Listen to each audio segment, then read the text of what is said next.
here to speak to the Bitcoiner. The Bitcoiner sees the world with a special brand of skeptical yet realistic clarity. You saw a world hijacked by middlemen, blockages, and permissions, and you correctly chose the highest likelihood of incorruptible money. No rulers, no backdoors, no bailouts. You believed in a simple idea, that your money should retain its value. 2013. The first mathematical Bitcoin security proof ever published in an academic, peer-reviewed, citable paper. It cemented Bitcoin's credibility. And the two PhDs who wrote this paper, they went on to write more security proofs for Bitcoin and scaling solutions. Secure high-rate transaction processing in Bitcoin, 2015. Inclusive blockchain protocol, 2015. Spectre, 2016. Bitcoin security model revisited, 2016. Optimal selfish mining strategies in Bitcoin, 2017. Bitcoin's underlying incentives, 2018. Phantom, 2019.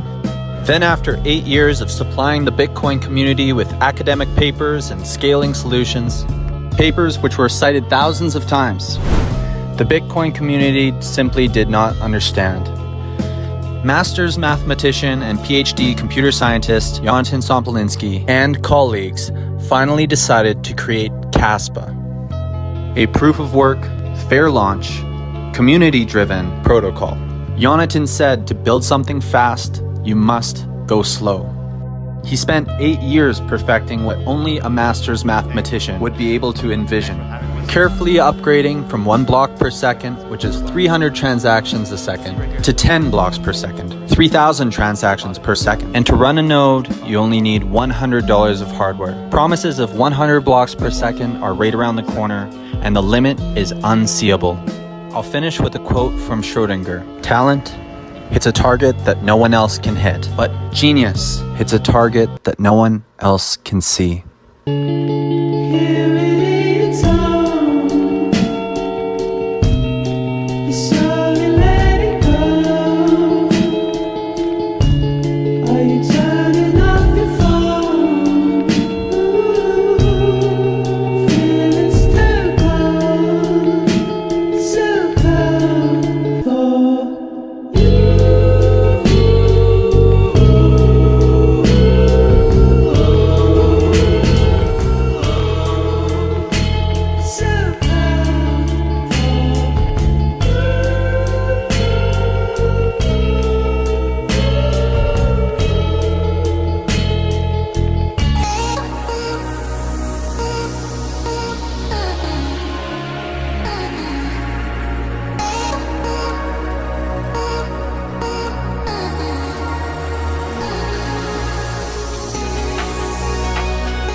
I want the project to be very decentralized, and there's a natural tendency to form communities around founders, and I hope and wish the community to be formed around itself, and I wish myself to just be part of it. Thanks for everyone for coming, and just consider me one of the crowd.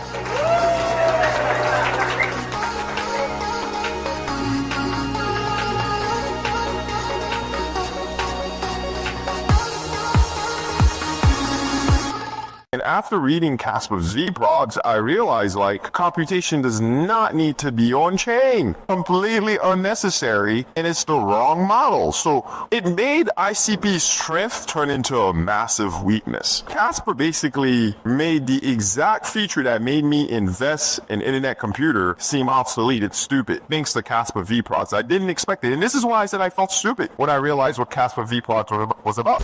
The way XRP people were, the way Cardano people were, the way Link people were. the way Kaspa people were. It's those like crazy people, you know, and everybody's super passionate about it. Yeah. You actually want that in a coin. That's like one of the top 5 factors that make the coin be a success.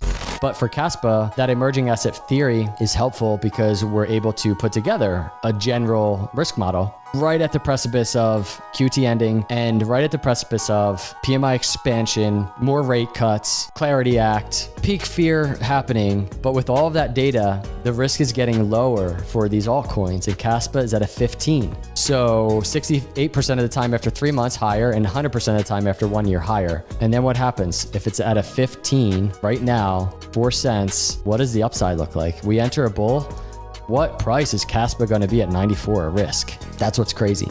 FTX has basically no English-speaking communities or market. So they feel like, hey, if we do Kaspa listing, maybe we will get the Kaspa people attention and they can become my new user. FTX may expect to trade their platform token, which is FTX, or trade Trump on their platform because they can also charge service fees. So I feel like for us, it's not always a problem if we're not on major exchanges. You can see the Bybit and BitGet volume and Cracker volume are okay here, like top 3, top 4. Sometimes the trading volume of the spot is not that much as people imagine. And that's why maybe Binance or Coinbase or any exchange that haven't listed on Kaspa was saying, hey, we may not get that much from service fees compared to the volume we can see in here.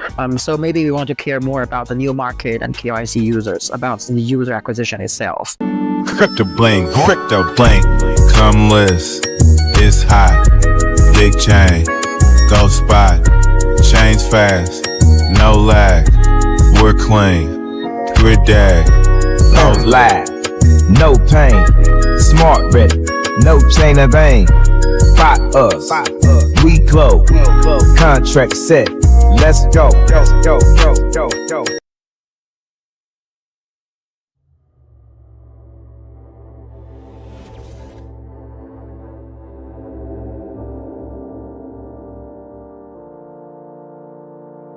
I would really wish for the community to start like opening our, perspective, to let the membrane of our community expand and be more fluid and let things in and out. Are you able to implement a free, decentralized, competitive layer of mining that works like Bitcoin, but in internet speed? We have our own village, but there is a phase which we should pass, which is, starting integrating with the broader crypto community. I see us going full force on the whole algo trading MEV problem in crypto. The more vacuum that true decentralization enables, the more people feel that there's a true need for them to come up and contribute. The main metric that I prefer using is the speed of the block rate. The internet speed of a proof of work system. DAG is not a solution at all. DAG is a problem. It's just the right way of forming the problem. I think the problem is more interesting. You should grind on the problem. Like, am I trying to solve something that I prove that is impossible? Whether we will achieve my dream of 100 blocks per second, you'll need to compromise. You'll need to give up on something. And now ask yourself, does it smell right? Do they promise too much? I know the people that have spoken, Satoshi and engaged with him. These are really, serious cypherpunks. I personally know dozens of people who are much more Satoshi than me. Okay, this is exactly what Satoshi would have said. I envision the parallelism of Solana, designed with the zero-knowledge rollups implemented on Ethereum. You bake them together into Kaspa. Both in terms of actual features and in terms of culture, I would really wish for the community to start like opening our, perspective. I think that's probably my biggest wish for Kaspa community.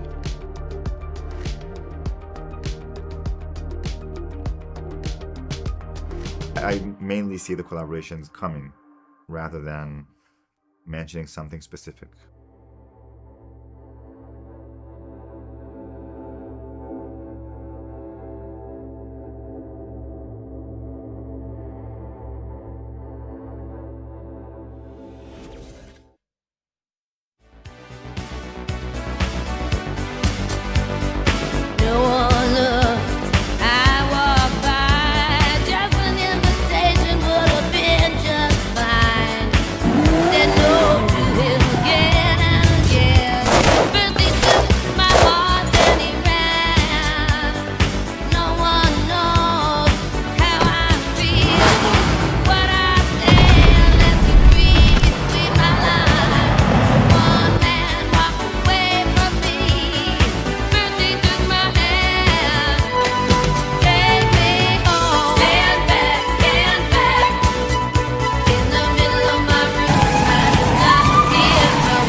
do this, but you're gonna regret it.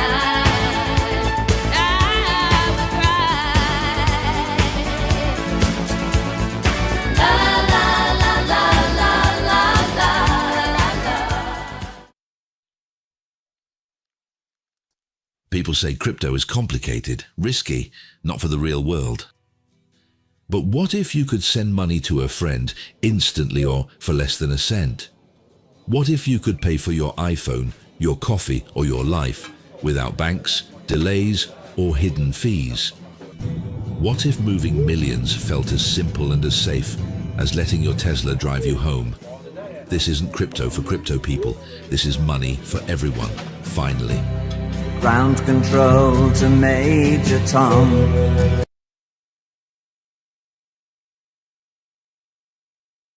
And then at a certain point in time, everybody together switches to the new rules inside the same code. It's crazy. Believe me, it's like totally insane and a huge engineering achievement that is super battle tested. Yeah, because Michael Sutton was sitting there watching it on his TV. Did you see that? Yeah. Yeah, and he didn't look nervous, or he just like, yeah. This guy is a very special individual, I have to say. Yeah. Look, they did test it a lot on testnet, but I would still say that it's he made it look easy, but it's a huge technical and engineering achievement.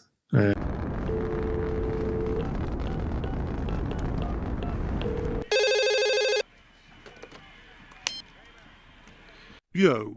Hello, Satoshi. What you doing? Just digging into Kaspa. It's wild, Elon. Are you alone? What's up? What's up? What's going on? Who's that? Jack, go to our chat. What's up? What's up? Yo, Mike, grab the line. Yo. What's up?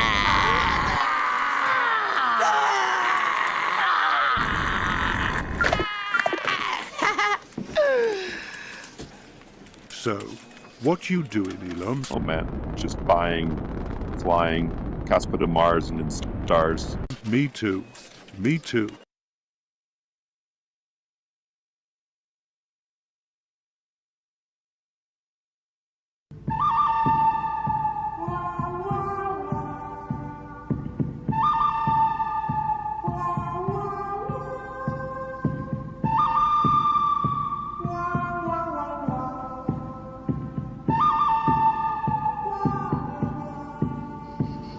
Millions trapped in a place long forgotten. Many tried, many failed to rescue them.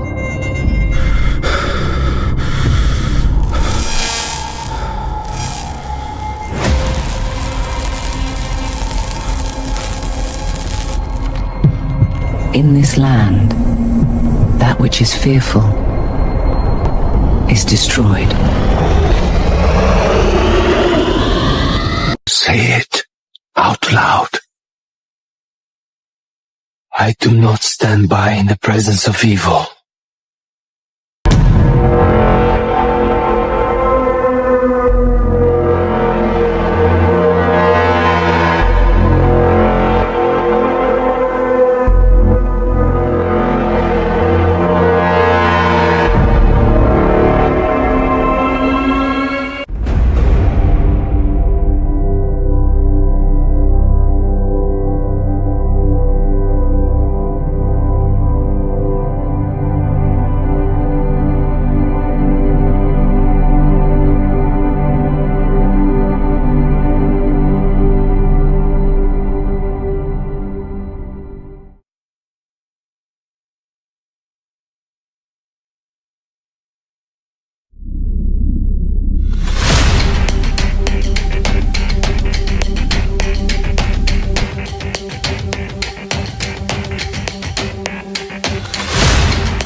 Welcome to the Anonymous Maximalists Club. Who wants to begin? I'm Steve. I opened the Kaspa white paper. Thought it'd take 5 minutes. I couldn't stop reading. I said I'd never touch alts, ever, but Kaspa, it made sense. Now it's 10% of my portfolio. I'm thinking of selling all my Bitcoin. Ooh. And going full Kaspa. Thank you for your honesty. You are safe here. We will always support you. But please come back to your senses. You are still maximalists. And this is not for social media.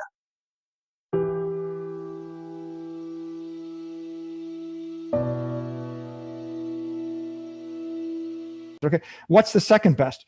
There is no second best. There's no second best crypto asset, right? There's no second best. Okay, it's not okay. It's not. Welcome to the future of blockchain, and please welcome the creators of two of the best blockchains in the world. So we're the second best, huh? There is no second best. Just first best.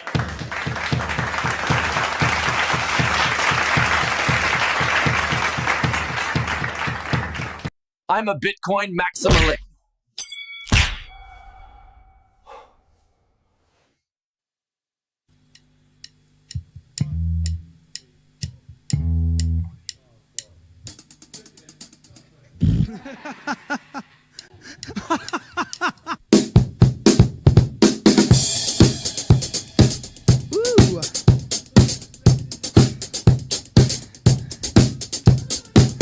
Now, what we gonna do tonight? We should go to a function. Ooh, yeah. Yeah. Ooh, you know I love it. Yeah. Come on and let me get through. I need to put it on you. You got me hooked up, baby.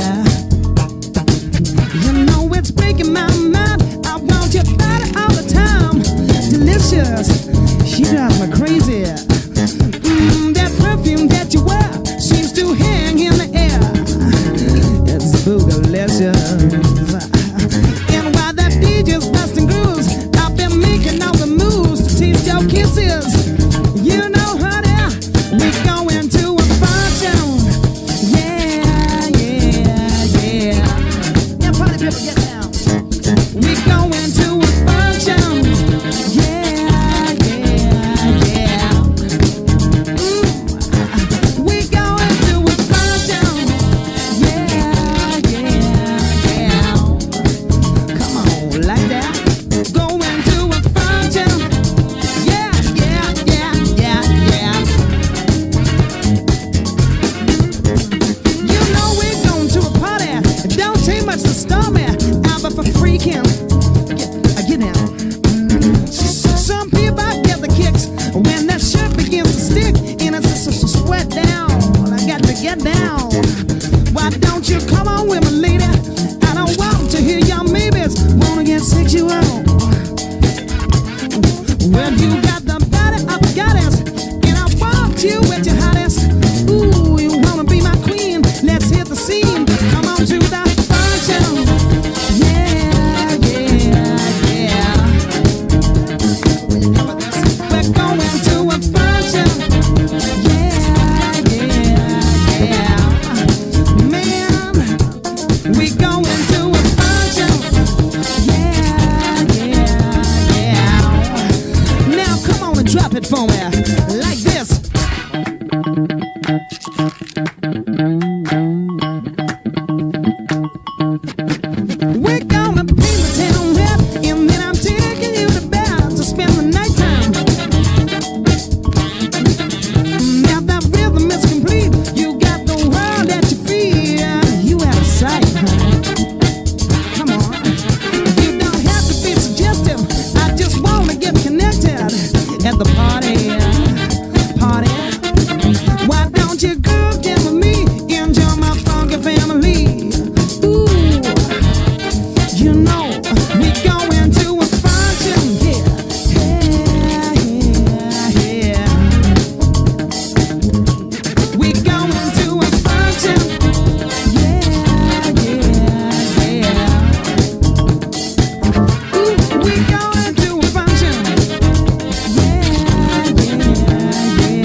Just like the ocean, I long to be free.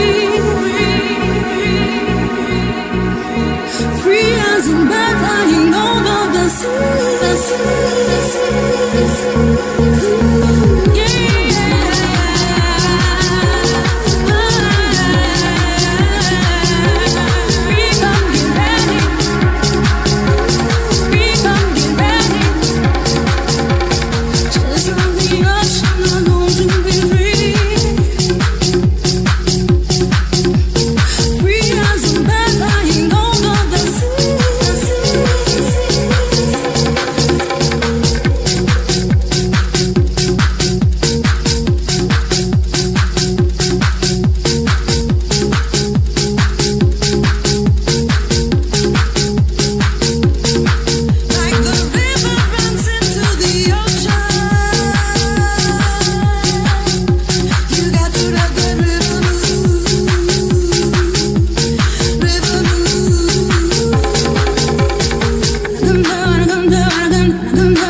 Millions trapped in a place long forgotten. Many tried, many failed to rescue them.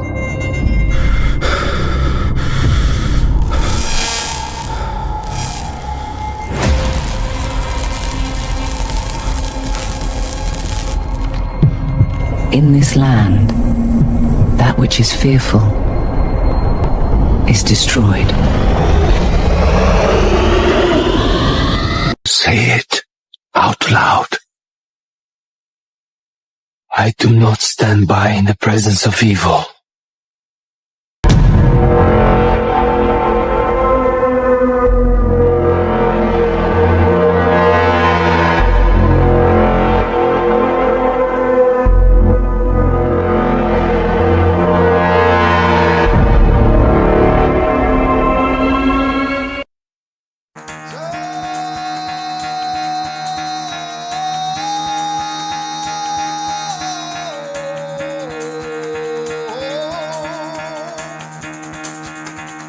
Get the fuck out of bed, bitch, go.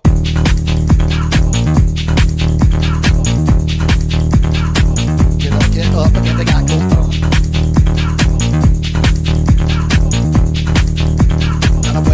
Time to wake up, bitch, get up. Get up, get up.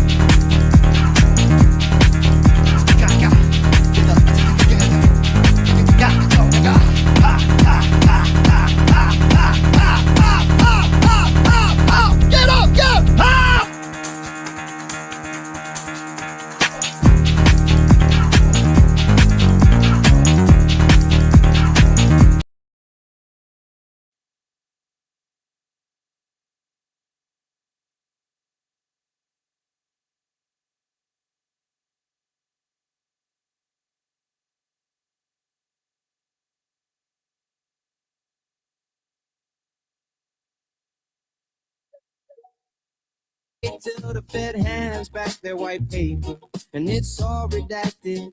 BTC got a head start. Now Salty Max is filled with fake heart.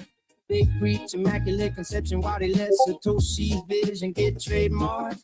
First movers act like prophets, but their gospel's out of date. Bitcoin's a king stuck on the back rank, and Kaspa's next move is checkmate. Kaspa's rising to the top. Yeah, we're breaking through the flood. Bitcoin Maxi's getting anxious, drag our name all through the mud. They say there's no second best, but the best second I ever spent was the first time I ever transferred 1,000 for 1,000 of a cent. Yo, welcome to Blockchain Banter episode 85. Chris, what's going on, bro? How you doing? Doing really good. I literally did miss my cue to come here straight away. I was like a minute late because of cryptopumpz' intro, and then I joined the space and you were playing that banger, so I'm well happy. Hello. My goodness me, I was talking to myself whilst being muted. But yeah, no, I'm happy this mixer is working. It was just like the first test, so glad it came through. This song I've been listening on repeat for a long time since cryptopumpz Can't sent it hear to me. you, Levendi. What? Hello? I can. I can't hear you. I can hear you. What? You can? What's going on? Yeah, I'm joking. You What the fuck? Jesus Christ! You threw me completely. Oh my god. Can you guys hear me? Yeah, loud and clear. Nope. Okay. I was worried. Jesus. I bet you threw. I didn't know what the fuck I was saying right now. You fucking Chris, you just completely stopped me there. I was thinking about. I've literally ruined the show before it's even begun. No, That's typical, isn't it? I don't know what I was talking about. It completely threw me. Holy shit! I've pulled a Keir Starmer on Blockchain Banter. Oh, stop it! That would never happen. Everything. That would never happen. Get out of my pub, we'll say to him. Oh, we got to be careful what we say now. Yeah, bloody hell. Don't want to upset the state. Join the 12,000 others that got arrested, huh? Oh God, don't. How have we got here? Seriously, this is why I Kaspa. Genuinely, this 100%. Is why I Kaspa. 100%. I know Wolf. We've been speaking a lot about this in the back end. You might have some thoughts on that. And what and all of this shit? I don't have any thoughts about this anymore. This is such a mess. I don't know. But it's definitely coming to a tipping point. That's for sure. I think they're pushing this to a very, very poor direction, and they're becoming very obvious also, because this whole pursuit of X now and Grok, while every AI out there can do this, including non-AI tools like fucking PowerPoint. It's just absolute nonsense that they go into these directions, because it's very obvious why they are. And yeah, what can I say? I'm more upset about the guy who stole my man bag yesterday. That's the issue that I'm worried about. I mean, he may have done you a favor, because I could never imagine you having a man bag. I call it the man bag, but it's not really a man bag. It's a bag, it's got magnets in it.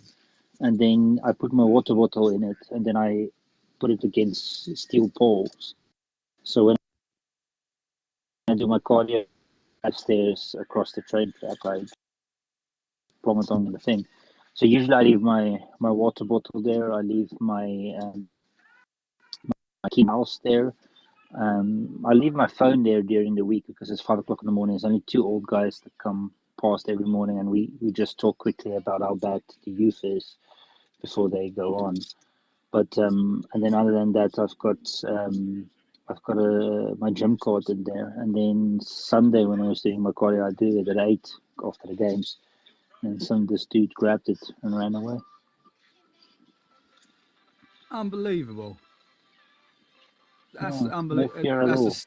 That's genuinely the state of Britain, though. We are broken, not good.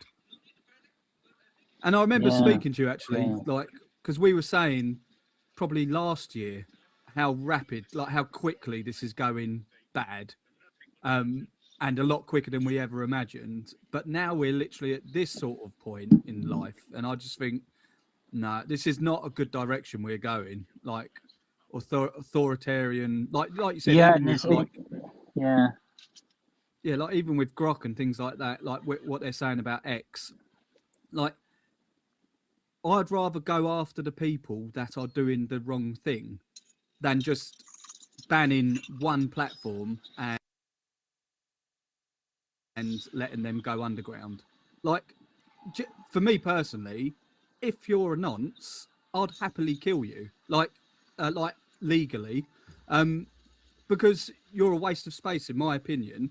So I'd happily take up the gauntlet and be the executioner, and then that way everybody's happy. But we can't do that, unfortunately. Yeah, can only do it illegally. Yeah, That's a separate exactly. story. For sure, we shouldn't talk about this on Spaces. This is one of those things you come chat to the Wolfers when you come to the parties. But yeah, it's instead of executing, it might just be time to spill some tea, you know. Yeah. Okay. Yeah. That's a good. Yeah. We'll go with that one. Let's have our American Revolution. Yeah. But yeah, it's good. It's not good. It's not. I don't like this censorship. I don't like this. I'm up for holding people accountable, 100%. But I don't like it when sort of government gets in the way of that. I just think like you punish the person, not the tool. And I think it's a very bad sort of precedent we're setting when we start punishing the tool and not the actual people that are doing wrong things with that tool. There's also the mileage argument. You know, it's like every single time you get these guys come up on TV and say, "Oh, we need to lower the speed limit from 30 miles to 20 miles an hour because it's going to eliminate 4% deaths, or so you've got an 80% better chance to survive at 20." Yes, if you work by that premise, if you lower it to 0 miles an hour, then you have 0 deaths and 0 injury that happens. And you need to always comprehend there's a balance between safety and freedom. You can't have both. You have elements of those two. So you can make the world completely safe, but you lose all your freedom in the process. And I don't know about you, but I pretty much enjoy my freedom. I am very much on the other side of that equation. I would rather fight lions than fight these idiots. And I think that's the concept that most people aren't comprehending, and why the youth are struggling so much with this, because they're so scared of the world. And the reason why they're so scared of the world is because they don't have any experiences anymore to toughen them up or give them confidence in everything they do, because we've taken all experience away. So everybody's just scared shitless for nothing and giving away freedom that was fought for a very, very long time. Yeah, not a good place we are in at the moment, unfortunately. But again, this is why I take Bitcoin, Kaspa, decent, true monetary cryptos seriously. Like, genuinely, I take it extremely seriously. I want the world to adopt Kaspa, not because not because I want my bags to completely pump. That would be nice. That would be a nice byproduct. The main reason I want Kaspa to succeed is because, selfishly for me, I want to actually have access. Like, I don't want to go through a fiat system. I want to take myself out of this system because it has gone way too centralized and it's not a system for me. If you're someone who likes being in a centralized system, that's no problem. Crack on, and yeah, like, good, like, that's fine. But for people like me, and I think there's quite a lot of us, we want to have a different choice, and for me, Kaspa is that other choice. Just need to get it adopted hard, and that's what we're doing. Ashton's working on it. We've put Ashton in contact with someone this week. He's going to solve it for us. We'll see. Well, I'm all up for hearing about what Ashton is doing. How you doing, Ashton? Every time I come here, I get signed up for more things. I'm doing good, man, especially for a Monday. Can I just say, though, the reason you keep getting signed up to loads and loads of things is because you're too useful. I need to sit Being back, useful put my is feet a up. is a double-edged sword, man. Being useful is a double-edged sword. And he knows that coding things, man. That coding stuff, he knows it. Yeah, it's true. He can talk computer, so I mean that's a good language to know. I do know that Java is to JavaScript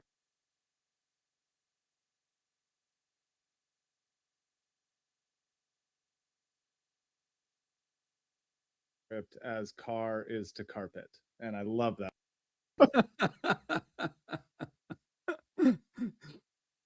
But yeah, tell us what's going on, Ashton, because you've got a hell of a lot of updates. I know that much for sure. Yeah, I mean, kind of. I've kind of put them out there and already, put them on X, but I'm happy to talk about them here. I mean, it's I've been having a blast, honestly. The last week or so has been one of the most fun weeks for me in a long time.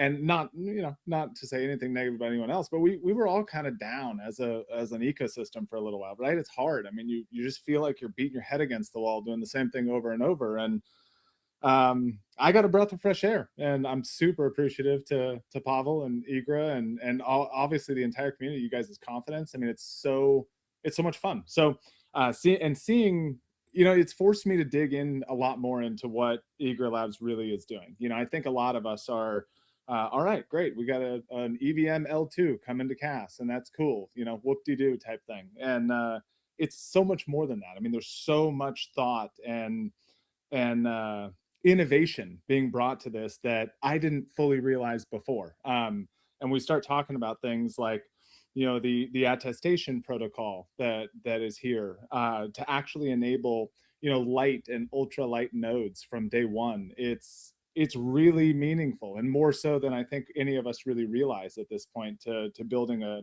truly decentralized based rollup. But Ashton, I mean, I could just sit here and talk. Yeah, no. I'd like to talk more about the attestation protocol because there might be a lot of people that don't understand it. I am one of them, so I'd love to know if you could simplify it. Just tell us what that actually enables. Yeah, I mean, Pavel's here as a listener. Maybe we should bring him up as a speaker so he can correct the things that I say wrong as I go through this. But I'm happy to give it my best attempt. The overall point of this Igra token and the attestation protocol as a whole is to enable decentralized node access in the most thorough and honest way, right? Not everyone is going to be capable of running a full orchestration node. They're not going to want to. They're not going to have the incentive to. But that doesn't mean that they shouldn't have the right to be able to inspect their own transactions and see them on their own node. So I think any network needs to allow the smallest common denominator, right? The smallest community member to have sovereignty over their own data and access to verifying their own data. And that involves running some sort of node.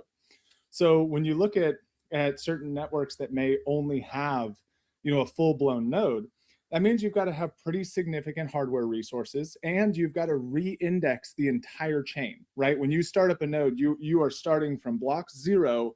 You're going to get all the data and spend hours, days, whatever it is, getting to what truth really is. And the attestation protocol enables people to not have to do that. It means that attesters are continuously proving over and over again that this transaction is real and it did happen and it isn't a double spend. It's an honest, good transaction. And that means someone with low hardware resources or low technical knowledge can simply spin up a light or what Igra is calling an ultra light node and sync from provable deterministic data that they can trust without needing all this extra knowledge, extra resources, right? It's the easy access to L2 sovereignty, in my opinion. And it creates an economic model that allows for adoption, momentum, and passive income for people. So the attesters will stake Igra tokens to be able to prove these things, to attest to these transactions. and they'll earn rewards in IGRA tokens from doing that and contributing to the network. This other kind of small part that was recently announced and not talked about a lot are these challenger nodes. And it was such a beautiful concept to me when I was reading about it, because what we're doing is inviting anyone to be almost like a bug bounty program, right? In Web 2, Microsoft and Google, they say, hey, come hack our code. And if you can, and you can prove it to us, we'll pay you so we can fix this. And this is almost a crypto version of that, where these challengers get to say, hey, I don't believe that transaction. I'm going to submit something that says it's not true. And if I'm right, I'm going to get paid for proving that someone screwed up. I mean, that seems really good to me. Like, so just the attestation, so they're ultra light nodes. Does that mean then they're just what they're sort of, I'm just trying to get my words out right. They're sort of scanning the transactions that are going through in real time, but not holding or storing the data. It's sort of, they're just quickly doing it.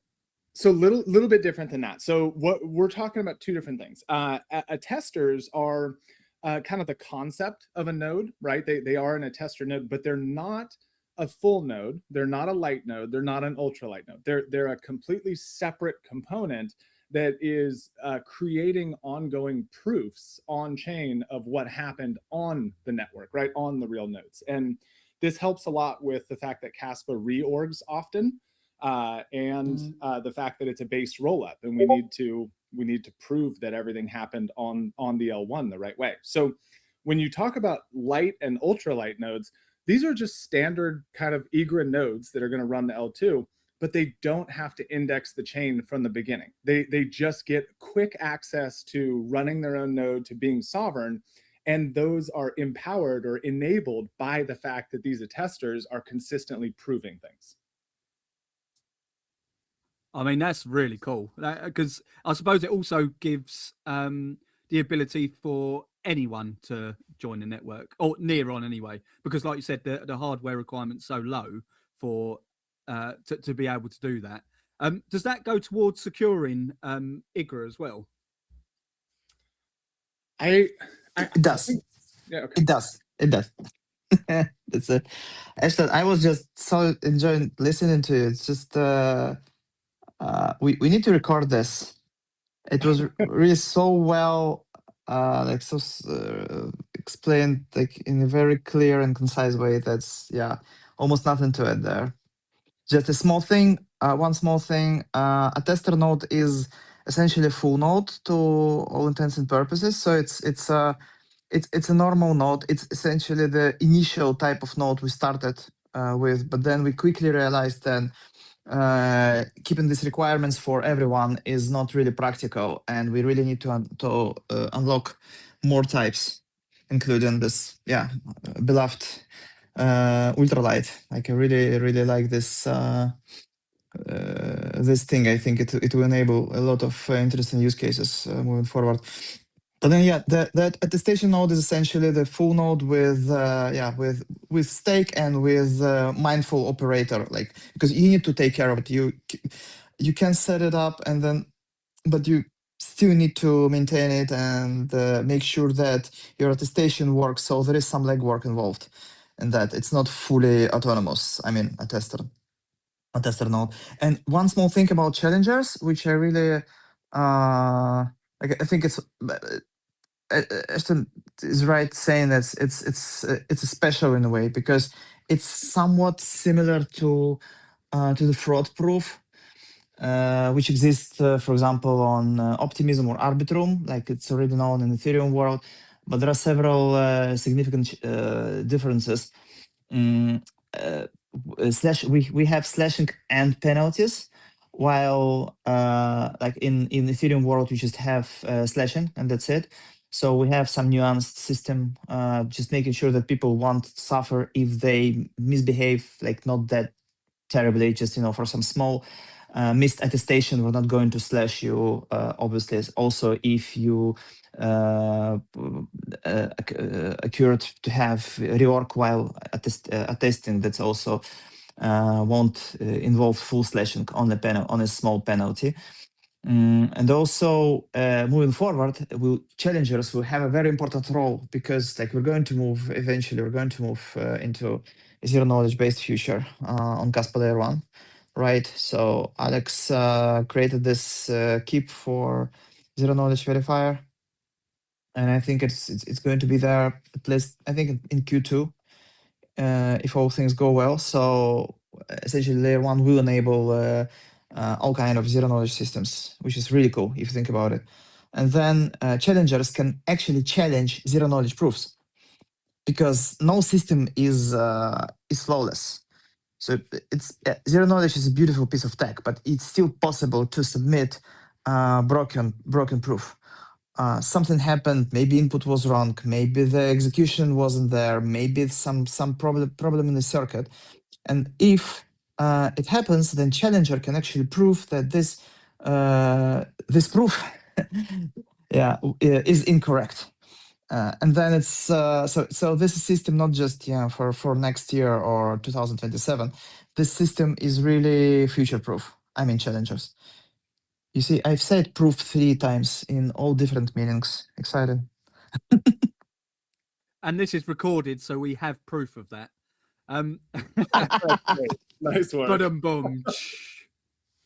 I mean, that's really cool.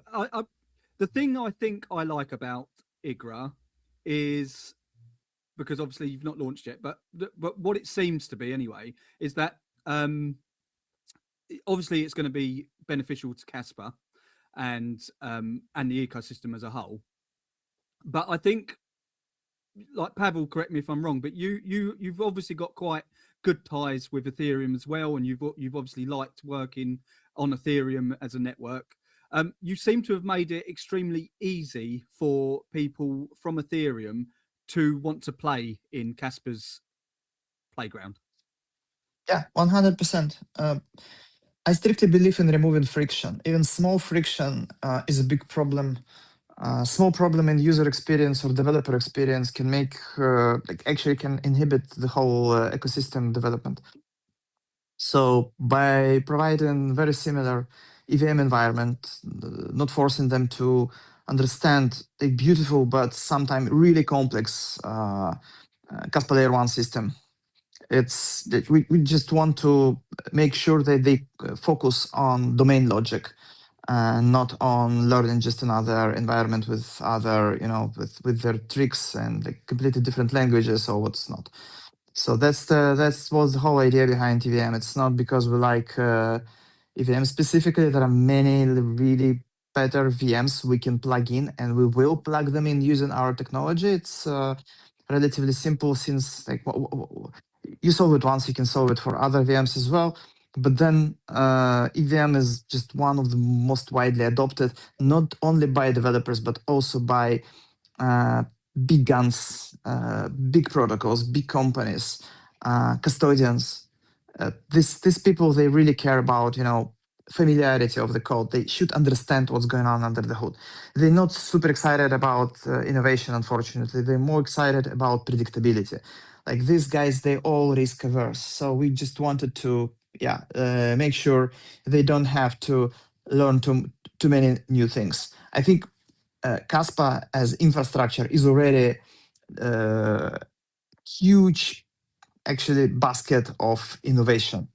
Like you have so many things which, unlike Ethereum, I mean, starting from throughput, security of proof of work, fair sequencing, separation of execution and sequencing, and hence MEV resistance. All these things we talk about them again and again, but it's still true that it's very different from what we currently have in Ethereum ecosystem. So that's why we think that this thing will work while keeping the familiar interface and compatibility. So it's still compatible, it's still audited, it still allow you for familiar tools and practices, and then under the hood you just have the full package.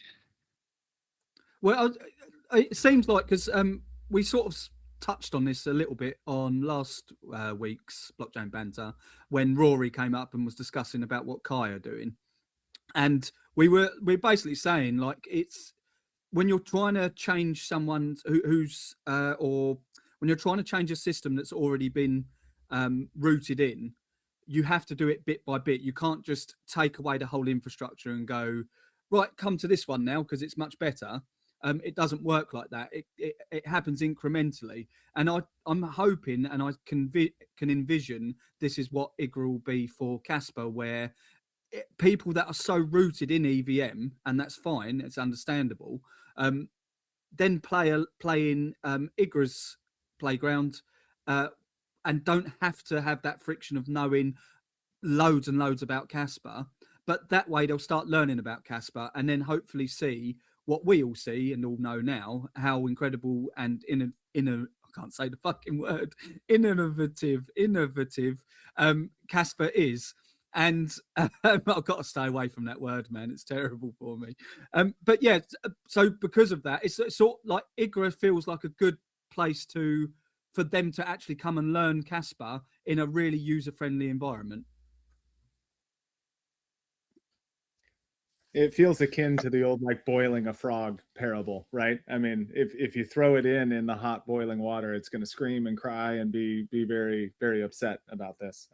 Just like these big entities will. You know, if you throw them straight into L1 cast, they're risk adverse, they're scared, they're not excited about bleeding edge tech. But I mean, if we just put them in cold water, you know, EVM, and we just start turning up the heat, they're never going to know that they love Kaspa by the end, but they will.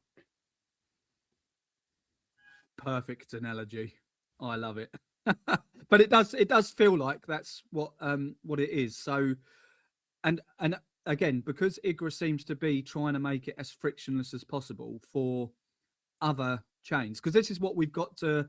I think as a whole, as Kaspa community, we really do need to branch out and reach out to these people. It's all well and good us knowing that Kaspa is just incredible tech, and I'm not saying that we don't do a good job of trying to get the word out there, but we do need to realistically convince these people that have businesses, that have working products on other chains and other networks, that actually Kaspa may be, or IGRA/Kaspa may be a better solution for them, like just from a cost basis, and security and not going down, and like the network doesn't go down, things like that. So yeah, I personally am excited for it, and I think you guys seem to be doing an incredible job. So yeah, I'm looking forward to it, man. Have we got any updates on the roadmap at all? It's that dreaded question, when, isn't it? We one step closer. Like they're really happy to I'm really bad at this. Like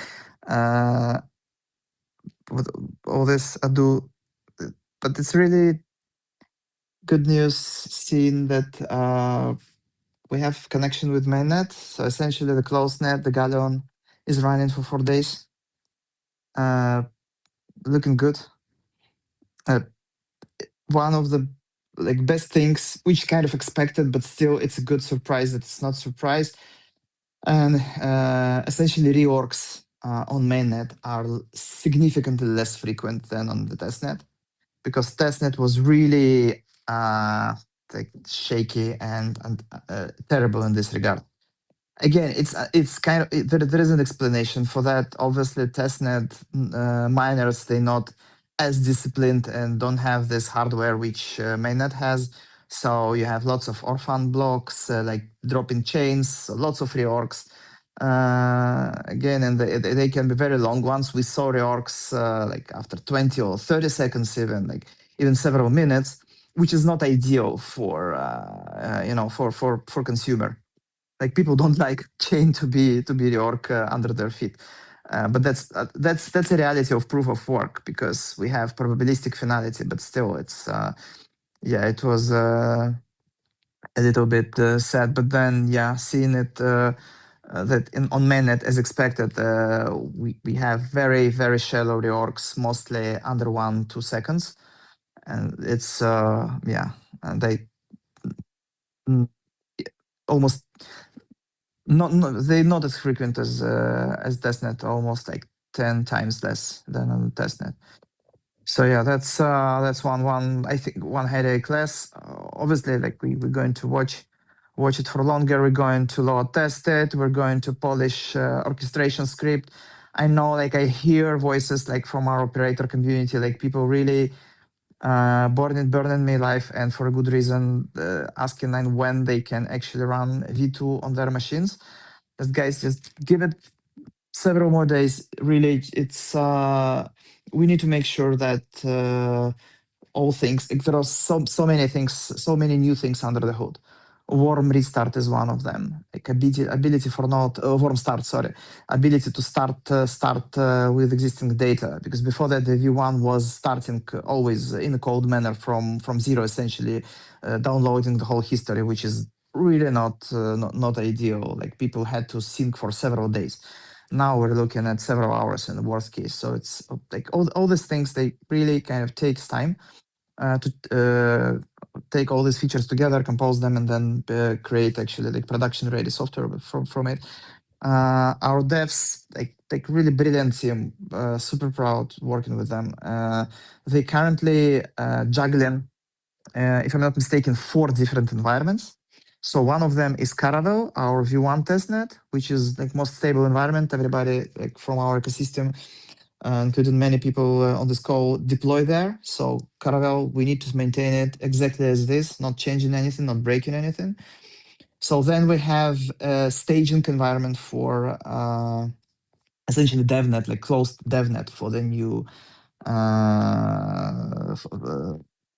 for new version for V2, right? Then we're working on testnet, which is going to replace Caravelle. So we're going to have a testnet for Galleon.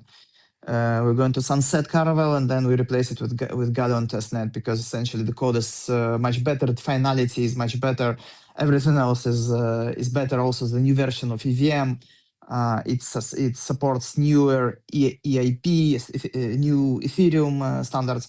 So all this also going to be deployed. But and then we have actually this closed mainnet Galleon running, which is also needs their own machines. So if you multiply it by 3, because it's a magic number, you should have at least 3 nodes for your blockchain, regardless where you run them. Then yeah, you can see how many nodes, how many machines we currently have on the shoulders of the team, and it's not trivial to juggle all this. 12 instances, but yeah, we're getting there. Watch the spot. More news soon, but yeah, we're moving. You certainly are. I think that's. I didn't know you were running on mainnet. I know you're testing it, but that's huge news. And did you say you've been running for about 4 days now? Yep. 4 days. Wow. That's.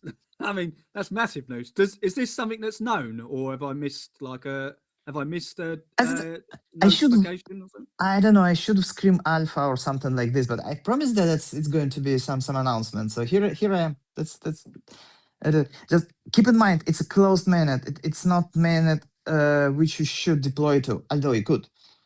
Anyone who understand the transaction format of IGRA can actually send IGRA transactions on layer 1 already.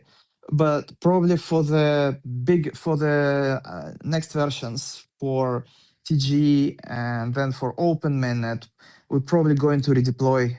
So yeah, this is not a final mainnet, final mainnet. It's going to be promoted into the final open mainnet. So let's say this is the code to put it more or less accurate manner. This currently is V2 connected with the mainnet, producing blocks, watching the mainnet layer 1. So it's a first step to the proper mainnet.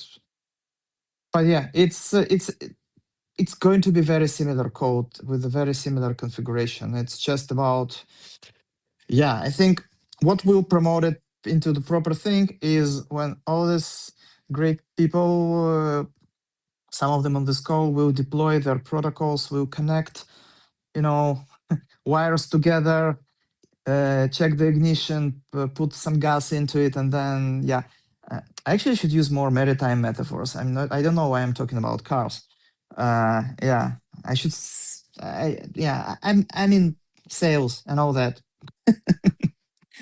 But it should be a group effort to launch this thing together, and then it will be the proper mainnet. It will be proper mainnet with real protocols, real transactions, real usage, real liquidity, not just some idea. Well, this is some seriously exciting news. That is really fantastic news. Levendi, we should organise getting a button ready for when anyone drops alpha, because we're obviously terrible at this. Alpha gets dropped and we barely even know about it.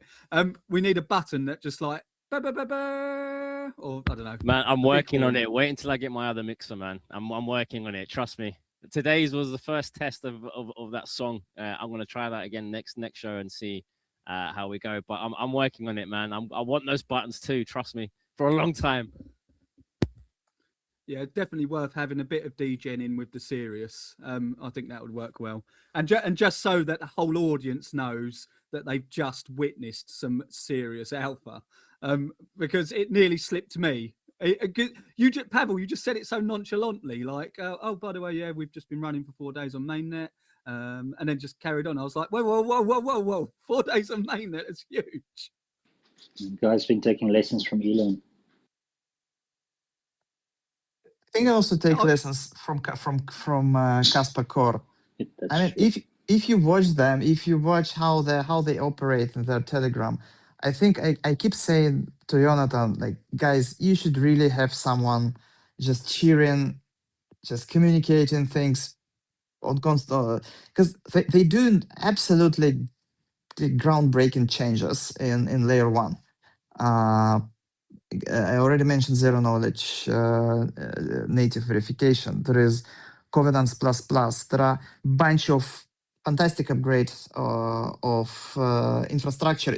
If you run Kaspad, you probably should see that it's now syncing, I think, 10 times faster than before, or at least, I think it's 15 times faster than before. I synced node I think in 30 minutes comparing to actually 5 hours it was. So yeah, so something like 10 times. I think Fresh Air done a upgrade or a kit, and Coder of Stuff said that to sync is like a few hours now instead of 6, maybe. I don't know what it was. But also with that, the storage requirements on archival nodes have pretty much cut in half. You see, these things. It's big. Like it's I remember back in the days when I was like full stack working on both front end and back end, and I noticed that people like see changes in the front end when you put some stupid animation or button, and they kind of cheering and telling you, wow, how beautiful it is. But then when you spend like 2 months optimizing your backend or API or database, and you come up with like 10% improvement, which is big. Everybody, like every engineer will tell you it's like 10% is really serious. Then people say, oh, okay, 10%. Okay, move on. So that's what happens, unfortunately, with Kaspa Core as well. Like they working on things which really kind of brings the big changes like down the road. Also for us, like integrating with layer 1 now, it's much easier when we will implement probably some like reference to the native assets and bridges and stuff like that. But then, yeah, they just do it on daily basis. They just announcing it on Discord or something. Like there is no, maybe I'm missing it, but I haven't seen like big discussion about it in community. And it's important. Like you don't see lots of chains. Believe me, like from experience, like from Ethereum work, you don't see lots of chains with the active R&D team. Most of them, they just have just several operators, just some maybe one developer who knows what they're doing, like which buttons to push. But it's just business people, product people, marketing people running around selling yet another clone, yet another copy-paste system. And here we have like exactly the opposite. Like we have, I don't know how many, like 10 people, 10 brilliant engineers and researchers working on this thing. And like it's really, it's not visible. I know that Chad doing great job with Kaspa Commons, like many people like Kaspa News, XXIM, etc. But it's kind of still feels it's not enough. Like we're not cannot get message across how robust and how professional Kaspa Core team is. But yeah, sad. Yeah, Levendi, we do need that button ASAP, so we can just press it whenever Kaspa Core do. Like the only problem with that is we'll keep pressing the button like every 10 seconds because something else drops. But yeah, I'll get what you're saying, Pavel. Especially when Pavel is up here speaking, and that's going to be a constant noise. Or if I press that button, and you're just dropping bomb after bomb, and it's like it's so smooth. I don't know. I feel so overwhelmed with all this information. It's crazy. Well, this is the other thing though. Like everybody who's listening to Blockchain Banter at the moment, and anyone who listens back later.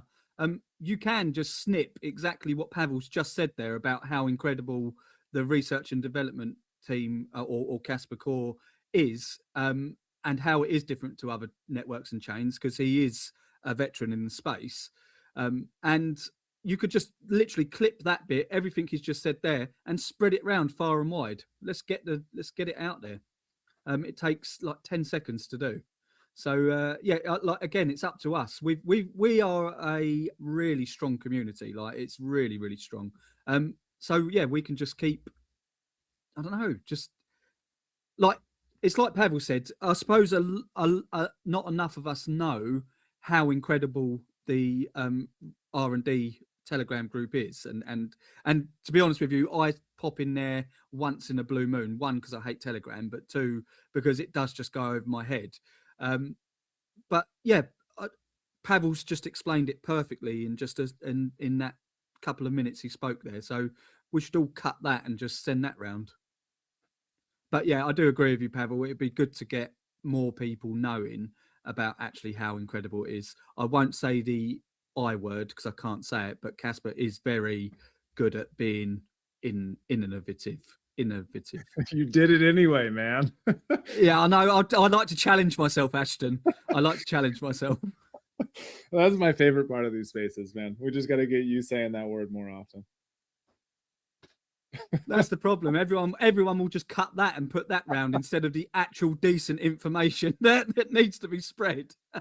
Well, real quick on that note, if you want some hard data that you can spread around what Pavel was talking about with how IGRA has been running on a closed mainnet, and anyone could technically test transactions on L1 if they knew the transaction protocol, the docs are out. We posted it over the last like 48 hours, and the entire transaction protocol, or most of it. I'm sure it'll get updated and be a living document, but it's out there and you can look at it. Your teams, if you're building or you want to start building on IGA, you can go look at the transaction protocol and see how it works. Pavel, I think it's Kasperia that's already built the testnet bridge to get CAS from TN10 to ICAS on IGA. Yes. Yeah, so I mean, these guys have already done that with this transaction protocol in the Caravelle test environment. So go take a look at it and read it. This stuff is really well done. And sorry, where can people find that, Ashton? I actually posted it to the space. It's up on the Jumbotron. I posted something yesterday, and there's a link in that. It's a Git book that goes to IGRA's latest revisions on the docs.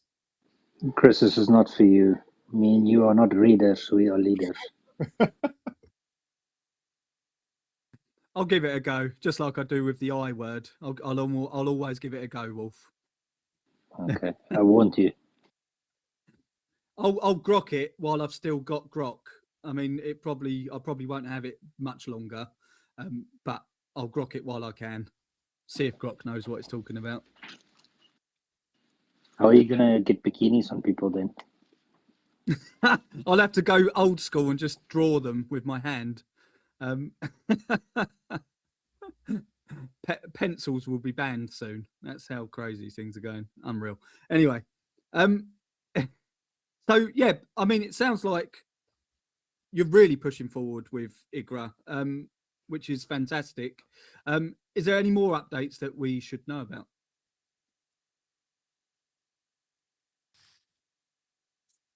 I think what's the reaction to miner program, miner synergy program was really good, but I think it's Ashton will tell you more about that because he's really there in the trenches, like helping me to focus on beautiful and interesting things like VAT reporting for the Swiss financial authorities, for example. Yeah, the minor program he's talking about is I had a tweet out about it recently, and we've now got a channel in the official Eager Discord and a specialized Telegram group. It's really I think, Chris, you taught me this term like a year ago, positive flywheel, and I think this is a perfect example of it, where we've already got so many individuals mining and contributing to the layer one security and consensus and really just infrastructure, right, of Kaspa as a whole. And what we're trying to do with this miner synergy program is help those people, if they want to, right, it's completely voluntary and up to you, to become testers on the Eager layer 2 as well. And there's a lot of alignment here, right? I mean, these folks already have some technical knowledge. They're already familiar with hardware, at least from an ASICs perspective. A lot of them are also running their own Kaspa nodes to solo mine, which is, you know, the best thing you can do for Kas is just solo mine, get away from the pools. And these folks can simply turn up an attester node, and we're here to support and walk you through everything on there. But you've got, you know, another way to contribute to the overall kind of Kaspa ecosystem of security through this layer 2 attestation program. And you've got another passive income model where you're kind of layering on this proof of stake, for lack of a better term, a reward system on the layer 2 that is actually empowering more decentralization, right? Because we talked about how the attestation protocol is really built so that anyone can run these light or ultralight nodes, and the barrier to entry for being, you know, a contributor or a participant in the Eager network is really, really low, and it's powered by those attesters. So we've got this strong economic incentive to get as many attesters on this network as we can. And frankly, the team has done such a great job. I asked Pavel the other day, does this run on ARM machines, right? Because they're lower cost, they're lower power. And in all honesty, I expected the answer to be no. I'm like, we're early, it hasn't been launched yet. They probably haven't cared about going to ARM, but the truth is it does. And it's ready to work on very, you know, maybe not very, but as minimum hardware requirements as possible. And they're even trying to optimize this further with V2 and lower some storage requirements. But the miner program's been great. I mean, we have 60 plus people just in the Telegram group that have raised their hand and said, hey, I'm interested. And really what this does is allow you to acquire Eager tokens before the TGE that you will be able to stake on your attester node and participate in continuously proving these transaction flows on the network and enabling these light nodes to sync faster and have that low barrier to entry. So I think in general, you know, anyone after the TGE probably can become an attester, and this will grow, and you're more than welcome to contribute. We encourage you to do it. The more the merrier, right? But when it comes to Kaspa miners, it's a great way to like find individuals, you know, home miners and community miners, these kind of low tier folks that don't have giant farms that can take over and you know, have a bunch of weight in their contributions. We can spread that out amongst people who already care, who already invested in this, who already see attractive economic incentives with passive income in crypto. So it was really cool. The team is basically setting up, you know, discounted Eager tokens for anyone who's joining this program early, especially these Kaspa miners. And then we're going to support them in any technical needs they have to, you know, find the right hardware, the right, you know, VPS server to run this on and get it set up so that the network is robust and decentralized from day one.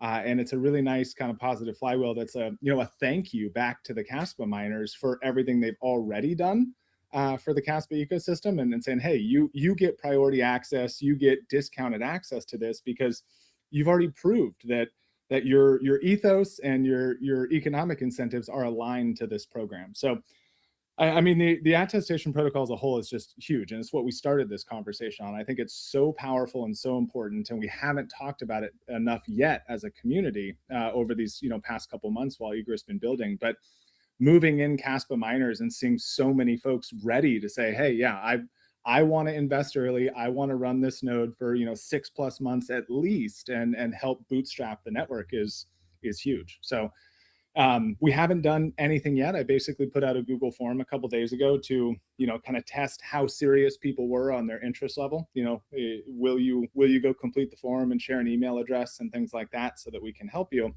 And the response has been really, really positive. And there's still plenty of spots open. So, if you're a Kaspa miner out there and you're like, hey, I want another passive income stream and I want to help, Egra be properly decentralized, just raise your hand. We'll help you every step of the way.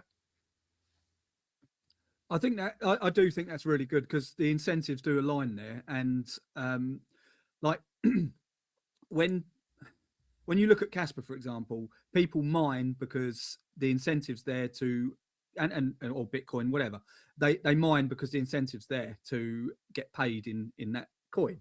But node operators they don't get paid anything. You do it because you want to. Luckily with Kaspa, it's extremely low hardware, so it's easy enough to do, which is very good. But there's no, apart from wanting to verify your transactions and mine to your node and things like that, there's no real incentive to run a node. So when you go to a layer 2 now, like, in my opinion, probably the incentive to run a node's even lower compared to the L1. So the fact that you have got this token now that can generate a bit of passive income as well by running a node on Igra, and thus making it more decentralized, it is like you said, Ashton, it's that sort of positive flywheel effect. And I think the incentives are aligned. I think it works.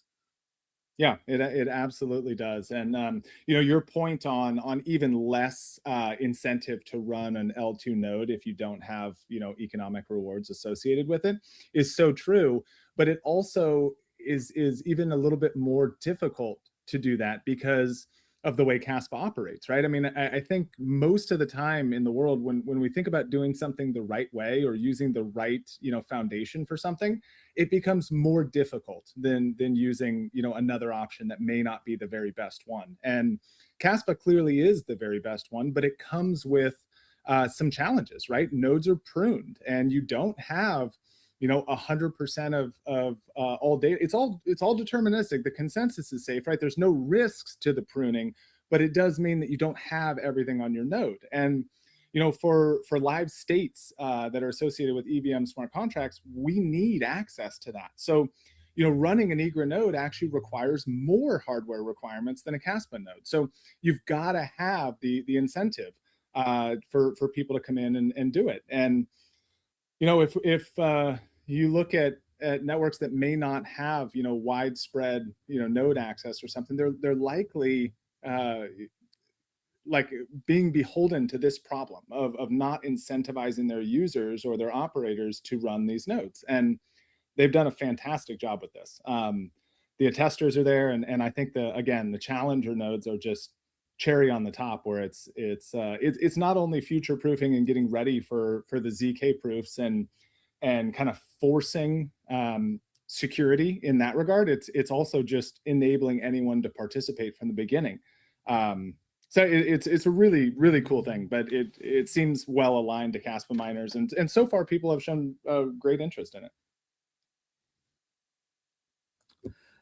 Would either of you know, either Ashton or Pavel, when ZK comes onto Kaspa, would that actually make Igra nodes more efficient? You mean this zero knowledge verification, like this opcode, yes, or the full blown like vproc thing? So Covenants plus with the ZK opcodes. Yeah, these are two a little bit different. So the Covenants is a two-way scripting upgrade, which allows you to do conditional spending. So essentially, you have condition scripted into your address, so you cannot just like spend this money any way you see fit. You should meet some criteria. So that's it's a simple script, but it's very powerful. And then so you can like one of the like simplest things is asset vaults. So you can have assets which can be spent only like to specific addresses or in specific time frame, specific what's not. So that's that's one thing. And zero knowledge is is this magic thing, which is I think it's still magic math. Though like I heard like I studied like the basics of zero knowledge development, but it still feels like magic. Essentially, technology which allows you to share constant size proof of unlimited computation. So you can make like the huge computation, like the really big program which does this and that, change balances. I don't know, apply some really complex formulas to it, and then at the end of the day, you don't have to share your execution, you don't have to share your binary, you don't have to share any inside computations. You just provide proof like short string, which is when verified actually shows then yes, this computation was done, all fine, like you can proceed. This is really powerful technology. It's and I think Kaspa will be one of the first to implement it like in an enshrined way on like layer 1 embed, and it will enable lots of lots of cool things. And yes, one of them is optimization of our nodes and permissionless exit from layer n for any layer 2, exit from layer 2 to layer 1. This will come. But this won't come immediately. This won't happen immediately because applying of zero knowledge to VM, specifically to EVM logic, is not a walk in the park. Essentially, like EVM is one big program. It's a very, very complex program. Sorry, not program. It's a very complex computer, which can execute lots of programs called smart contracts. Right. So, and you have to, like with zero knowledge, you have to prove almost every type of computation which happens in your computer. That's not trivial. Luckily, there are already implementations for that. There are already made zero knowledge VMs on the market. None of them has extensive usages in production, like with like really serious liquidity. So yeah, it's still like there are RISC-V or similar systems, but still they far from being, ready for the spot like tomorrow. So we need to spend some time testing different implementations, applying them in our case, and then see how exactly we're going to integrate them. So I wouldn't hold your breath for optimization of our nodes like in this year just yet, but yeah, we'll see. Sometimes engineers move even faster than they were going to, so we'll see. We might see some interesting developments in this area after the zero knowledge opcode will be released to the mainnet, of course. Awesome, yeah, that makes sense. So Ashton, you were talking about, obviously, a part of your conversation was about the TGE. When is the date for that for IGRA? You see how he asked me, Pavel, because he knows he can corner me into giving away the alpha. Unbelievable, unbelievable. How you put it nonchalantly? So you just mentioned it, like, can you tell us? Yeah. I don't know the answer to your question, but I do know that it is imminent and coming, in a very soon time frame. And I think there is a topic that maybe Pavel and even Lewis want to jump in that's relevant to this. So I'll let them speak if they decide they want to. Yeah, let's get Lewis on here. I haven't spoken to him for ages. How are you doing, Lewis? Hey, yeah, it's been a while. How are you guys? I hope you are great. Yeah, really good, thanks, man. And yourself? I'm great. I'm a bit sick, so excuse my voice. You were sick the last time I spoke to you, and that was like Months ago, yeah. months ago. Yeah. I'm sick again now. Oh dear. Well, I hope you get better. But what's you. Ashton talking about? Okay, so basically, we introduced a new protocol, which we call ZAP, Zealous Auctions Protocol. It's a fair launch and fair distribution token system. It's designed for large launches to be able to like distribute a certain token allocation fairly to people, to participants into the auction. Instead of explaining the auction itself and how it works, I would like to start with explaining the problem it solves and give you an example of a real problem that happened a couple of weeks ago. And then you will understand, you will better understand how it works. Does that sound great? Yeah, sounds good to me. Okay, so weeks ago, there is a protocol on Solana called Humidify. It's largely a big protocol. They wanted to launch their own token called Wet. So they were searching for a way to launch it fairly. Basically, they went to another protocol on Solana, which is called Jupiter. Jupiter has a launchpad called DTF, which stands for Dynamic Token Fair Launch. Basically, DTF is a way to launch tokens fairly on Solana, which is better than traditional pre-sales. Also, it's better than bonding curves. So they decided to go with that option. So the day that they launched their wet token, the first 3 seconds, the entire supply was sold out. It turns out that 4 bot farms sniped 99% of the entire pre-sale supply, and 60% of those 99% were just sniped by a single person. So a single person controlled 60% of the entire supply, and he bought them very cheaply before the price had time to increase.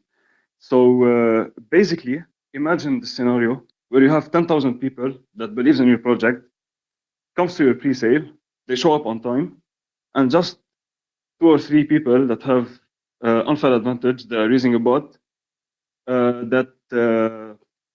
that's want to spend way less more capital than you would investing in that project. They take the entire supply, and you're left with nothing. So that's really unfair.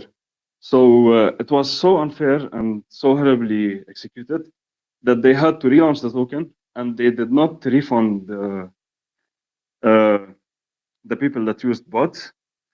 Although they had like in their tweets and the DFT website that first come first served.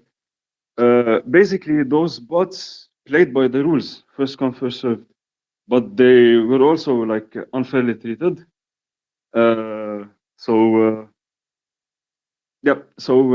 Okay, I understand that like bots shouldn't get refunded, but those are the rules that were set. They came first. They got what they want. Also, so that's a problem. Sniping is a problem. Being faster, just a couple milliseconds before any other person, is a problem. Another problem was that. So we have like launch systems designed for speed, to snipe, like the bonding curve system. So basically, in a bonding curve, when you place a buy transaction, if your buy order executes before someone else's, the price of the price on the bonding curve rises, and the other person buys at that increased price. Basically, here it's designed for speed. But how does it become unfair? It becomes unfair when a person can reorder transactions and put their transaction before your transaction, so they buy cheaper. They make you buy at an increased price, and then they sell after you buy transaction. So they profited from your transaction, and they made you lose money. So we have two problems here. We have the speed problem, sniping, or the reordering problem, which is done very often. So some people watches the blockchain for incoming transactions. They try to place the transaction before yours and a sell transaction after yours. So those are two problems. So now we have a problem, which is how can we make a fair launch system that eliminates sniping and transaction reordering while rewarding participation. And this is what Uniswap Labs, the parent company of Uniswap, tried to solve. So they created a new protocol, which is called CCA, Continuous Clearing Auctions. That protocol aims at solving this exact problem. It eliminates the sniping, it eliminates transaction reordering benefits, and it makes it fair for participants. It rewards participation. So basically, ZAS Auctions Protocol is built on top of CCA. It's our implementation of CCA on the Kaspa ecosystem.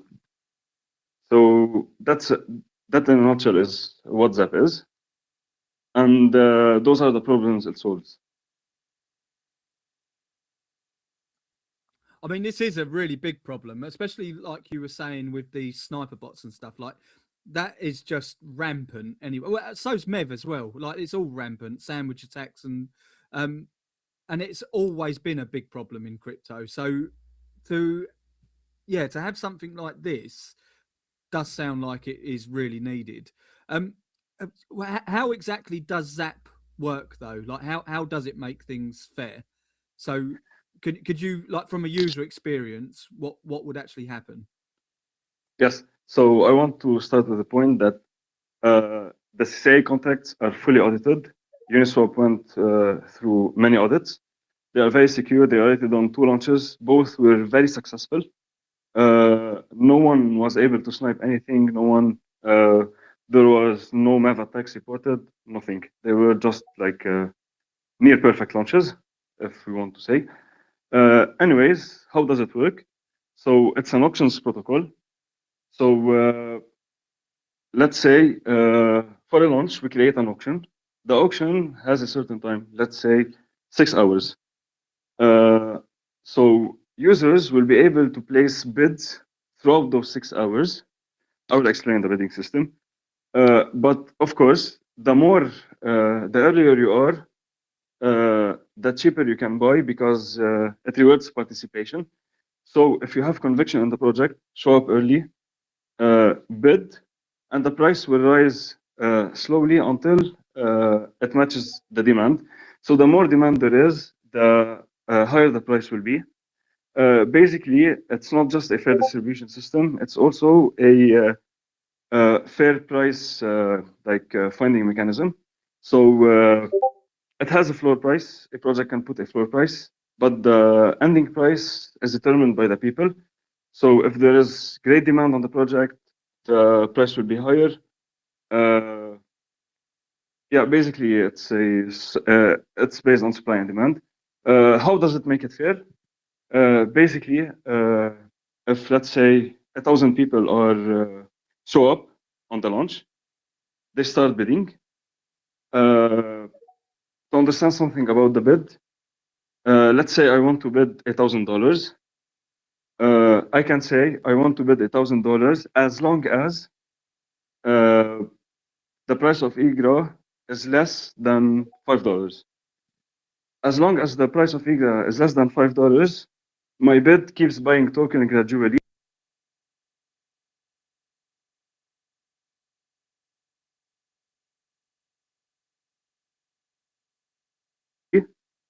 Until the auction ends, buying, but I keep the tokens I bought before the price reached my max, which I bought cheaper.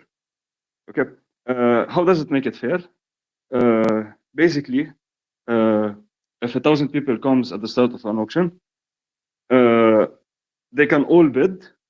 The system won't just give tokens to the first bidders and then less tokens to the other bidders. It will accumulate all the bids and find a fair price that suits the demand at that time, and it will let everyone buy the tokens at the same price. No one can buy cheaper or more expensive.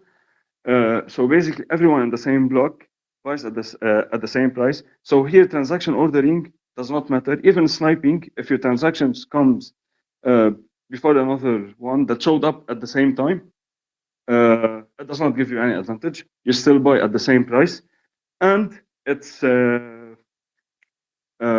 of course it keeps it fair from a capital perspective. So if you have let's say if you bid $10,000 and someone else bids 1,000, you both buy at the same price, but the person that bids $10,000 buys more of the token, but at the same price. That's how it keeps it fair. Basically, it eliminates sniping, as I explained, and any transaction ordering. Until the auction ends, there is a waiting period where the project gets the fund that were raised in the auction. Liquidity pools will be created, and after that period, people can start claiming their tokens from the auction. Basically, that's the entire system.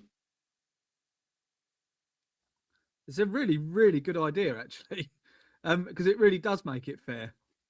So, yeah, the only thing I'm trying to get my head round is, so when the auction opens or when the bidding starts, say I want $1,000 worth of X token for as long as it's below $5, and then someone else has 10,000 as long as it's below $5 as well.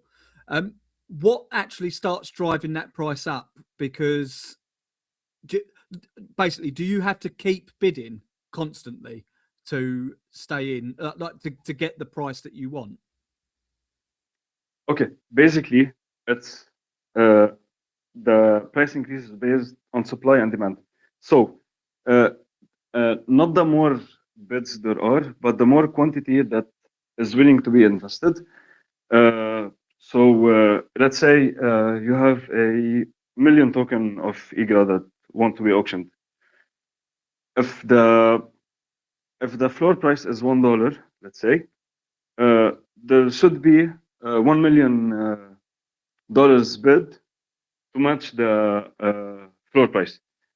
Let's say there are $2 million in bids, then the price is now $2.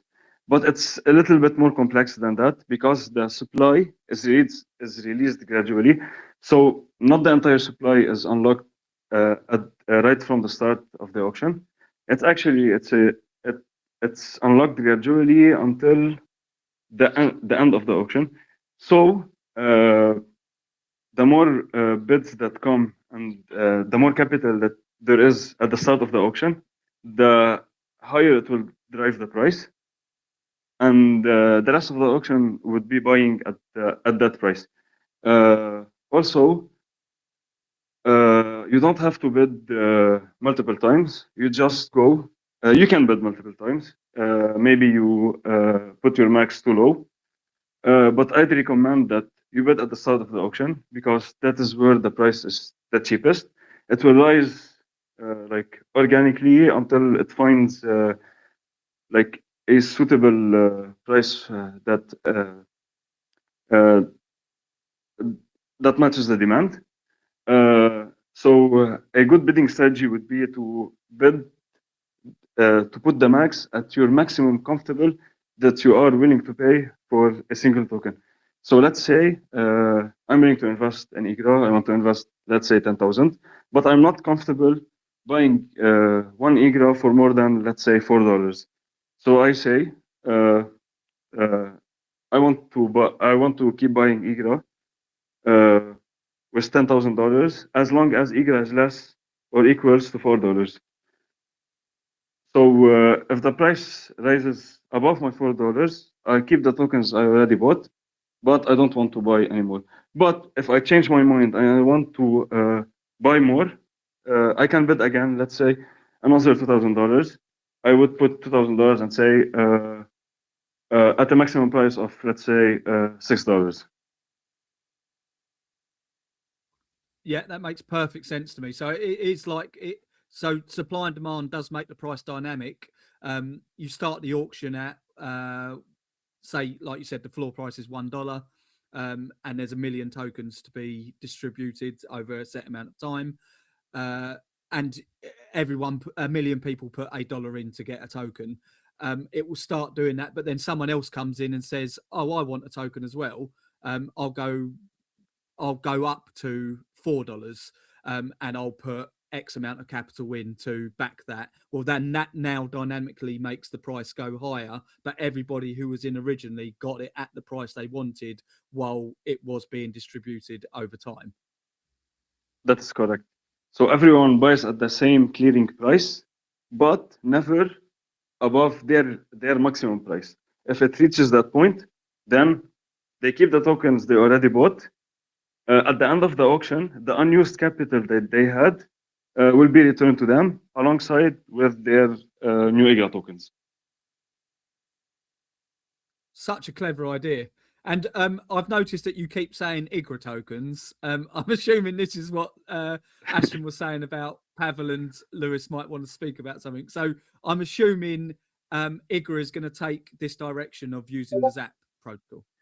There's nothing finally decided yet, Chris, but we've been looking at it very, very closely, and it seems really, really promising. So I don't think anyone on this call can, guarantee you or promise you anything, but it seems like a really, really good option. Yeah, that's totally fair enough, and it does make sense as well. And is ZAP live now, Lewis? It's basically in its final polishing stages. It will be live on the IGRA mainnet, but before that, we will do like a public demo on the testnet, so people can like test it, have a feel, how it works. We will be showing demo videos and guides, so people are ready for when the real auction, if it happens, or any other auction. They would be ready by then. Absolutely brilliant. And when it is live, does this essentially mean anyone can launch their own token from ZAP? Like you can create your own token and launch from ZAP? Yes, but it's not a launchpad because there is research that goes into each auction. Because each auction has its own parameters, its own configuration. It's not just like, let's launch a token and we will. And it's not designed for like small launches. It's basically designed for like large launches, which will attract many people. It's not like something like Pump.fun, let's launch a token. It's more designed for utility projects that really need like fair distribution, fair price discovery, and need to raise like liquidity so they can see the DEXs. This is what it's basically designed for. It's not open. We will work with teams. Any team can come to us and say, we want to launch on ZAP. And then there is research that will go, and basically we can have them on ZAP. But it's not just like a launchpad that anyone can launch on. Lewis, do you think it's fair that it's really like a good way to say it is that it's a fair way to do an ICO? Not a launch pad, not a bonding curve launch, not even a pre-sale. It's a fair way to do an ICO, an initial coin offering. Yes, it can be like for launching or for ICO also, because any existing project that also has allocation can sell it. They do not have to launch via ZAP, but they can use ZAP later, like to sell like a portion of their tokens.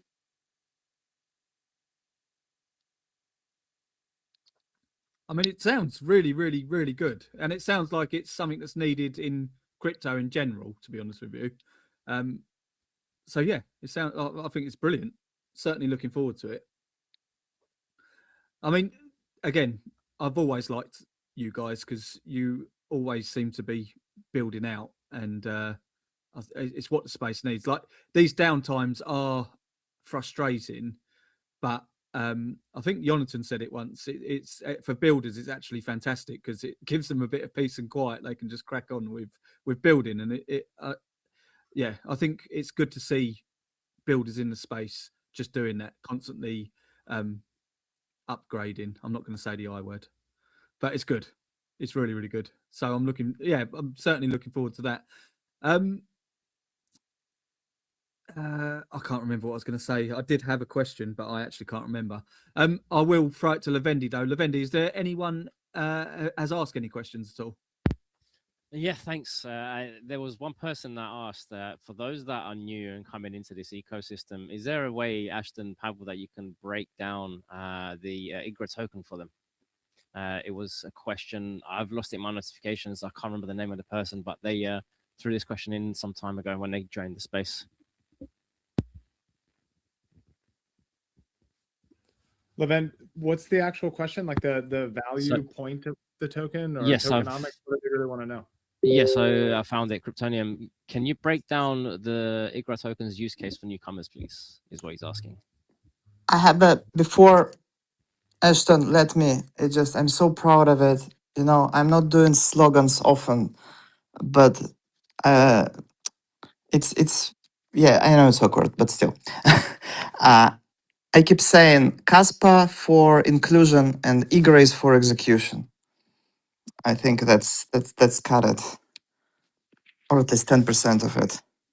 But yeah, seriously, it's just it's a token which helps to scale execution and programmability on Kaspa, and yeah, there is also governance, so you can also control the protocol, but it's I think it's a different story. So we should focus on a real utility for now, because governance is pretty, I think, familiar thing for everyone who spent some time in the space with all the the good and bad things, like upside and downside.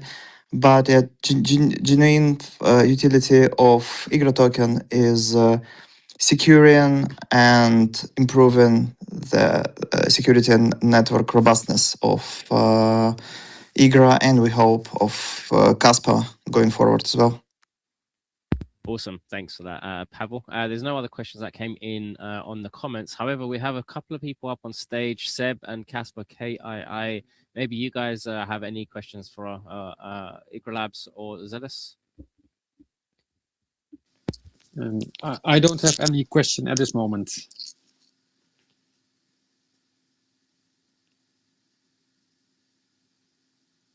And by the way, Chris, what was the I word again? No, I've already said it like 3 times. I'm not doing it again. Okay.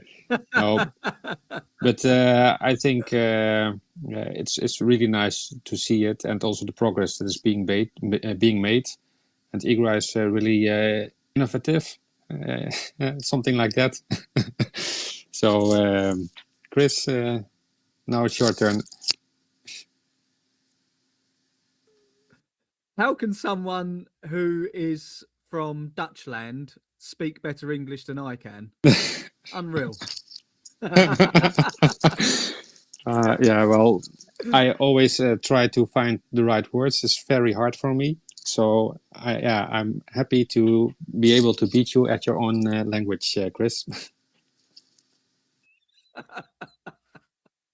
Oh, it's so bad for me. Oh dear. I can literally only speak bad English. That's the only language. I speak a bit of Spanish, but I once got told that I sound like a Moroccan speaking Spanish. No, French Moroccan speaking Spanish. So, I mean, that's quite a good thing. Your Spanish is like tequila, something like that, when you have to order? Yeah, like una cerveza, por favor. gotta figure out how to say, "Can you put it in a Viking horn?"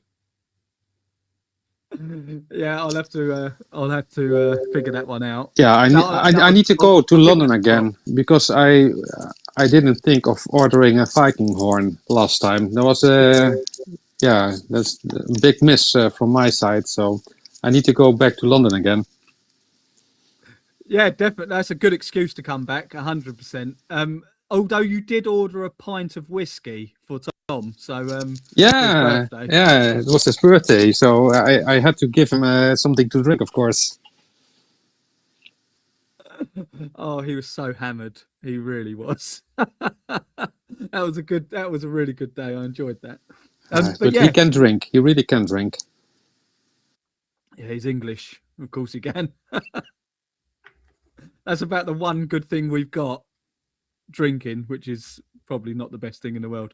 But no, I mean, I think it would be brilliant to have you back here again, back in London.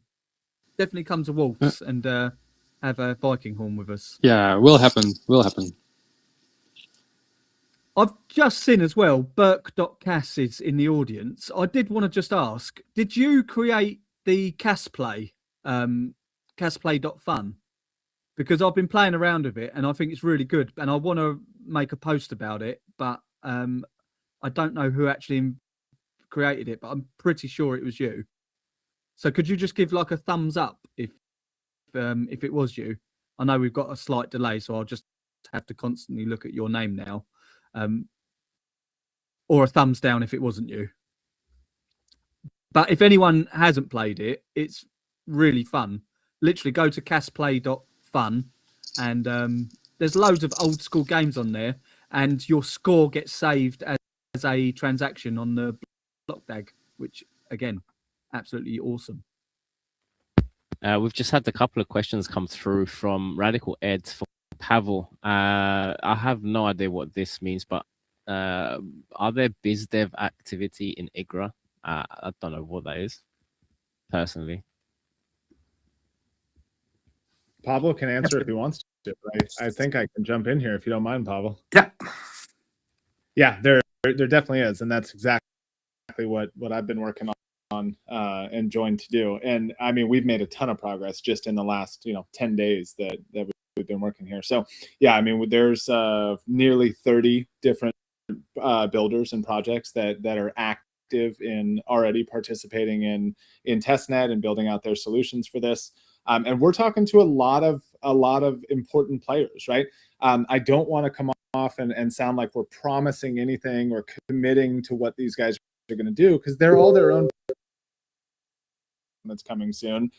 You see Zealous already working on the Zap protocol there. I've got meetings this week with Tangem so that we can get some hardware support, hardware wallet support right away. We're talking to big players that could very quickly and easily bring stable coins to IGRA, even at very close to mainnet launch. It's not going to take a lot of time to do that, I don't think, if we can coordinate everything. And there's a number of other things in the hopper that are really meaningful, and I think big projects that will help kind of solidify not only IGRA as a network that's exciting and viable for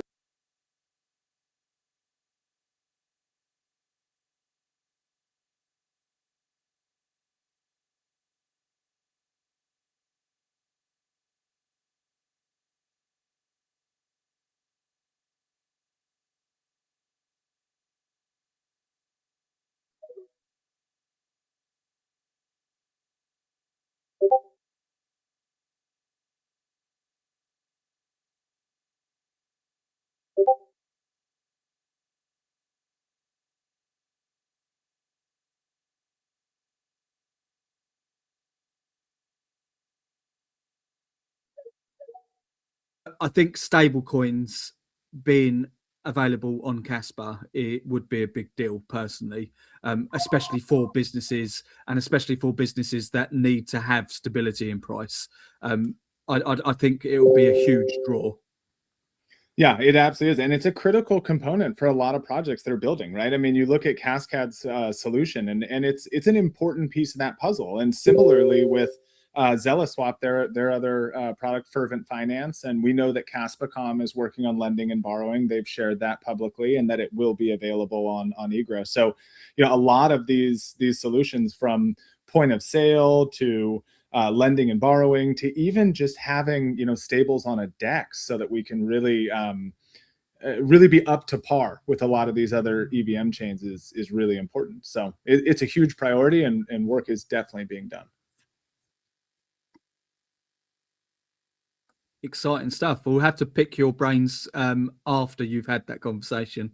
There'll obviously be NDAs. NDAs. Oh my god! I feel like I know what you was trying to say there, bro. But second question from Radical Ed: how can the community best help bring ETH and otherwise DApp teams to IGRA? Should it become a more coordinated effort together with IGRA?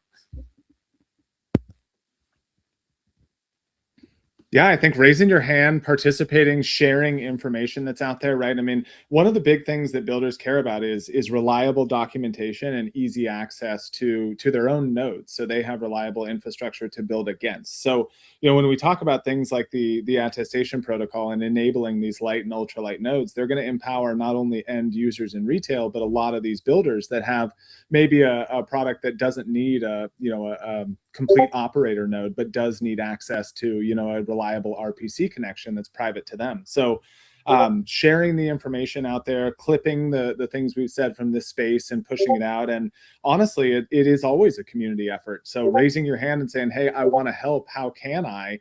I think I would love to be getting those requests and finding ways to fold you in. But, you know, when we look at some of these endeavors that are already going on, they are kind of community efforts to a certain degree at the builder level, right? I mean, some of these projects and initiatives that I've even talked about here are things that we're working with, you know, Cascade on, with ZellaSwap, with Kaspa.com, with these builders that, you know, we're kind of all coming together to make this happen. It's not just one single team pushing it forward. So I think a lot of that is happening now, to Radical Ed's question. But if you're an individual that wants to participate, you want to, you know, run a node in the V2 test environment that's coming soon. I mean, jump in the Discord and we'll guide you towards the right people and support you with the documentation and technical support you need to get it up, because it really is, I think, in an environment like this, it's the more the merrier, right?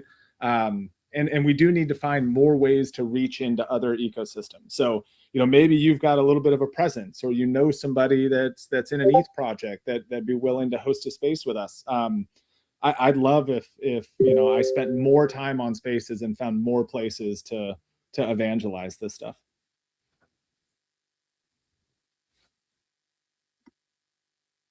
More spaces are needed for sure, which is actually why I'm really glad that we've got a new blockchain banter running Tuesdays tomorrow, which is really cool, because we've got Monday. Actually, what is really good, and people should tune into if they want to, I noticed that Juan and Bishop also do a space on Mondays. It's a nice build up to our space. It's sort of back to back. So yeah, so Mondays are pretty covered. You've got Bishop and Juan speaking, and then blockchain banter, obviously, R1.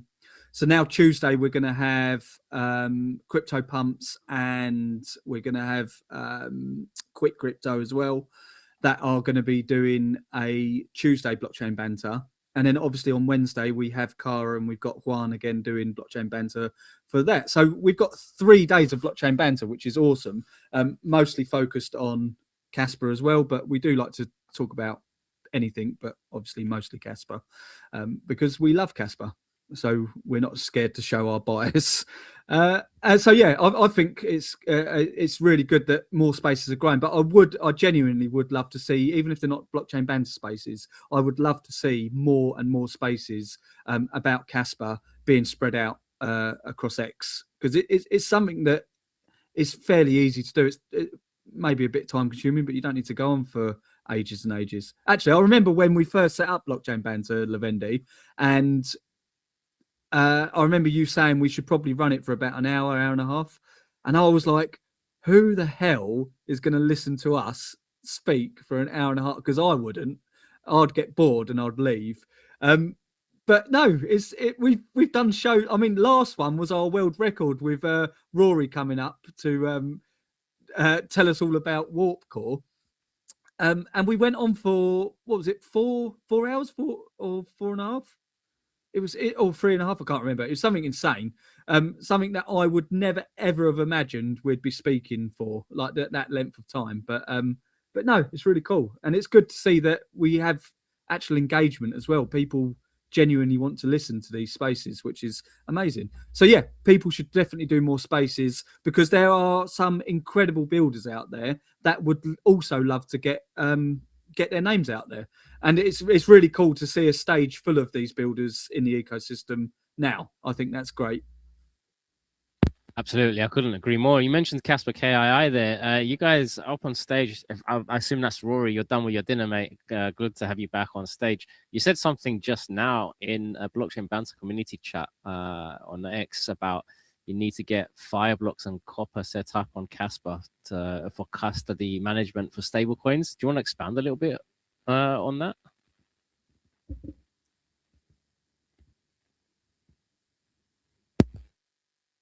I guess maybe Rory's probably still eating his dinner, or he's probably saving it for tomorrow's show, because I think tomorrow is going to be Ashton and Caspador on the new show. With there will be bookings coming in for weeks after. I think the boys are handling that. Okay, I probably just dropped some alpha that I shouldn't have. Whoops. How does it feel being on the other side of that equation this time? Yeah, it's so bad. Should we just end the space now? Just close it out. It's done. I'm joking. We've got Cascade who's joined us as well. How are you guys doing? Hey guys, happy to see you all. It's been a while. It certainly has, man. It's good to hear your voice as well. How's things going with Cascade? We've been quite busy lately, as you know, because we closed the year 2025 with our community round, and we were quite happy with the result. We had a lot of support from the participants, from the community, a lot of people following the newsletter. So we were quite happy with all people surrounding the project and looking into what we are building.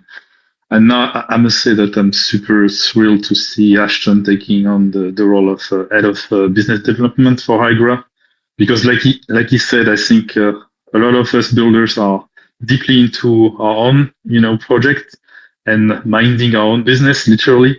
And I think it's super important that we get those types of connectors between projects and between partners, and finding more collaborations and more partnerships and more synergies between projects and services, because time is running, and the stablecoin question was an important one, and I was looking forward to collaborating with Ashton on this, and it just came and solved pretty much everything in just a week. So it's super nice to see him being added to the team. And Ashton, just maybe a question to you.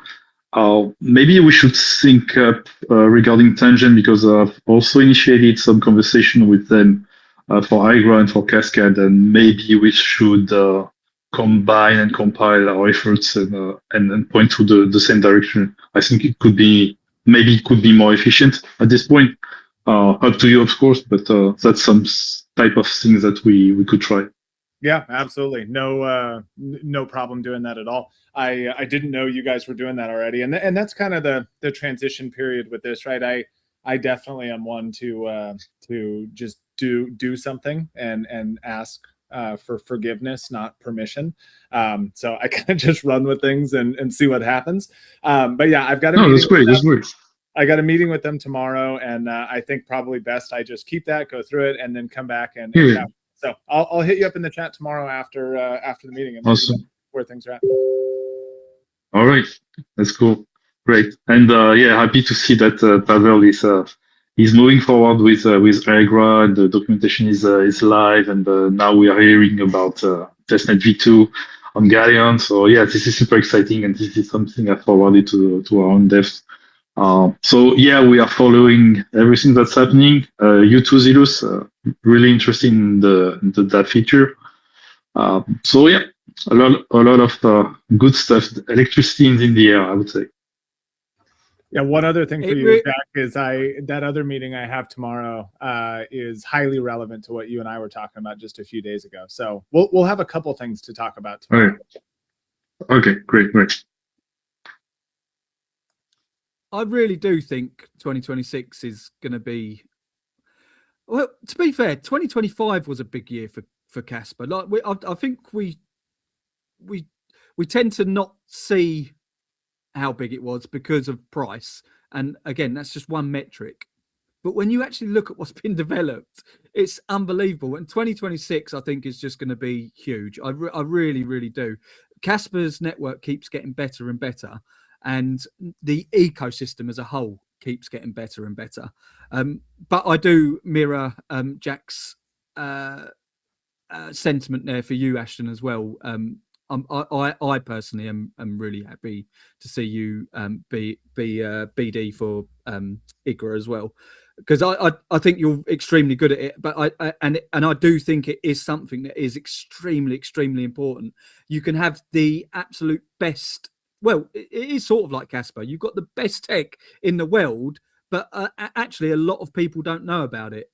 And to be able to get those connections and bring people and be good at speaking, because that's one thing you definitely are. You're an extremely good speaker, but also being able to get relevant information over to people in an easy to understand way.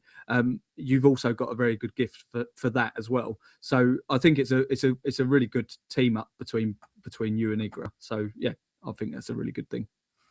Well, it feels to be going very well and kind of organically well.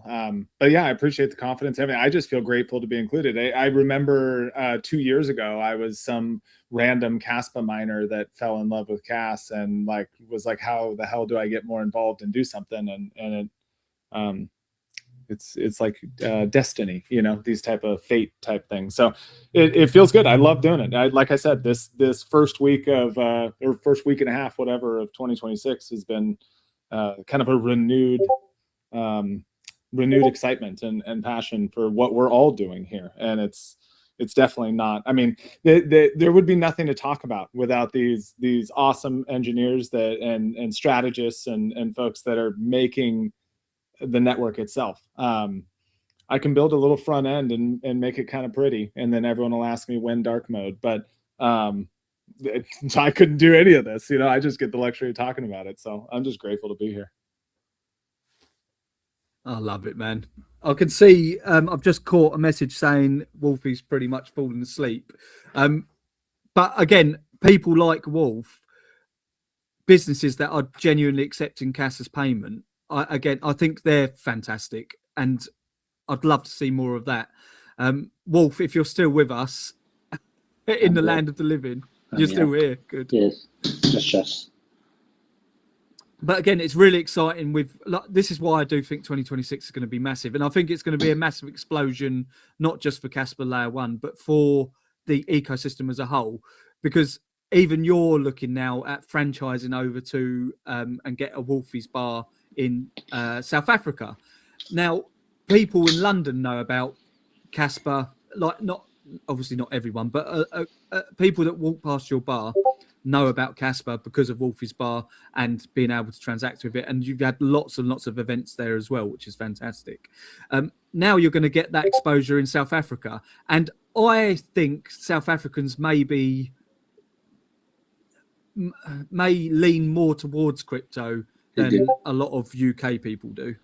Yeah, they do for two reasons. One, because you don't have a financial infrastructure that you have over here. So naturally, most people who do not have access to mainstream banks do banking in non-specific ways or in different ways from over here. So they use a lot of QR codes and sending money to their phones in between each other, and that's the predominant banking. So they're very prone to crypto because of that. It's very easy. Everybody there has some crypto or transacts in some crypto in some way or manner. So that's the first thing. And then the second thing is they're heavy oriented towards memberships and things that provides rewards, which in essence is what we can provide with NFTs and cryptos. So it's gonna be something. We're making sure that when we launch, we actually have a very functional integrated POS system in place that is not only connected to Kaspa or Coin, but also the NFTs. So it's going to be a Kaspa generating machine, every one of these things that open up in the future, because they're going to be so open and oriented and easy for adoption. So every time we open one, it's just going to be printing Kaspa in essence. Do you think that that would also have an effect on other businesses? Like, because say you set up a Wolfie's Bar in South Africa that was in, or on, I don't know, a shopping mall or like just a busy street, for example. Do you think that businesses would be more susceptible to accepting CAS if they saw how well Wolfie's Bar was doing because it was promoting Kaspa? They will try to follow suit because of the advantage that would have. The membership, I mean, NFTs overall, and the membership aspect of it is the most undervalued digital product out there. No one seems to grasp that properly on how powerful it is and how it can be utilized to be always expanding. So I think you'll have a bit of that happen naturally as people try to compete.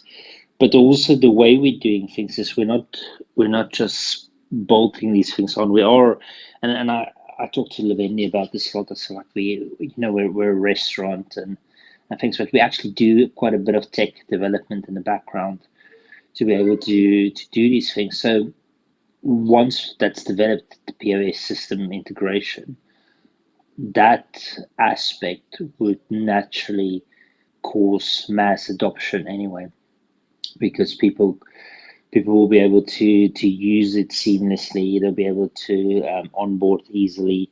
But most of all, for a traditional business owner that may not have that much knowledge about crypto, the fact that transaction fees are so low will be a natural incentive to start utilizing POS systems driven by CAS, and then all the other things. So it will help a lot. It will move things forward quite a bit.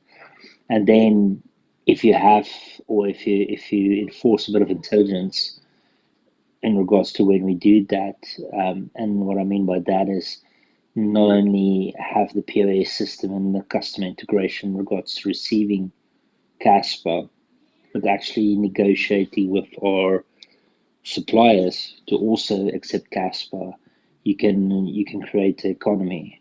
Because if you onboard one supplier, they can move on to onboarding their clients, and that's how it goes up. And that's how every successful tech giant we have in our current ecosystem or in the world at the moment was created that way. Airbnb started locally, Facebook started locally. They all start locally. Even when Tesla launched its robotaxis now, Elon grasped that very well. He didn't go and say we're launching robotaxis across the world, update, here we go. He started with one suburb and then started expanding the suburb borders in all kinds of weird and wonderful images as his mind works. But he kept on expanding that. And that's how you do it. That's how you grow organically. And is there less red tape for businesses and for like, for example, suppliers and stuff like that? I reckon in the UK, a lot of it's a lot of hard work to try and convince suppliers and to get that circular economy going, to accept CAS, for example, because there's so much red tape behind everything. Is it more free in South Africa in that respect? Across the board, not only in regards to monetary assistance, but also what your requirements is, food-wise, etc. So it's a far easier environment. And I remember when we started doing the costing, so I've got a consultant who helps me build effectively the packet of the franchise in South Africa, and we were going for the costing, and I had my very simple questions, what's business rates there? And then the question was like, what the fuck's business rates? And I had to explain that this is an extra fee we give our councils here. And then, of course, the natural question is, what do you get for this fee? And the answer to that is nothing. That's how it works in the UK. So business rates, and then you have to go and say, okay, and then, what's your music license fee? So it's like, what the fuck is a music license fee? So, well, no, in the UK, you have to pay a fee for playing music in your store. And if you have a TV, you get an extra fee in that regard, and your liquor license fee. And I remember we were in Stellenbosch the other day, and we were doing a walk around, going to all these venues. Now I walked into this giant bar, but it looks like a beer hall. They've got all these giant tables. And I was asking him, so until what time do you guys stay open? What's the regulations in regards to liquor here? And the guy said, what are you talking about? We stay open until people stop drinking. And I said, but is there no rules here and when that is? He says, no, there's no rules in regards to when people stop drinking. We stop serving when people stop drinking. So yeah, those types of things are very much more pro-business than over here.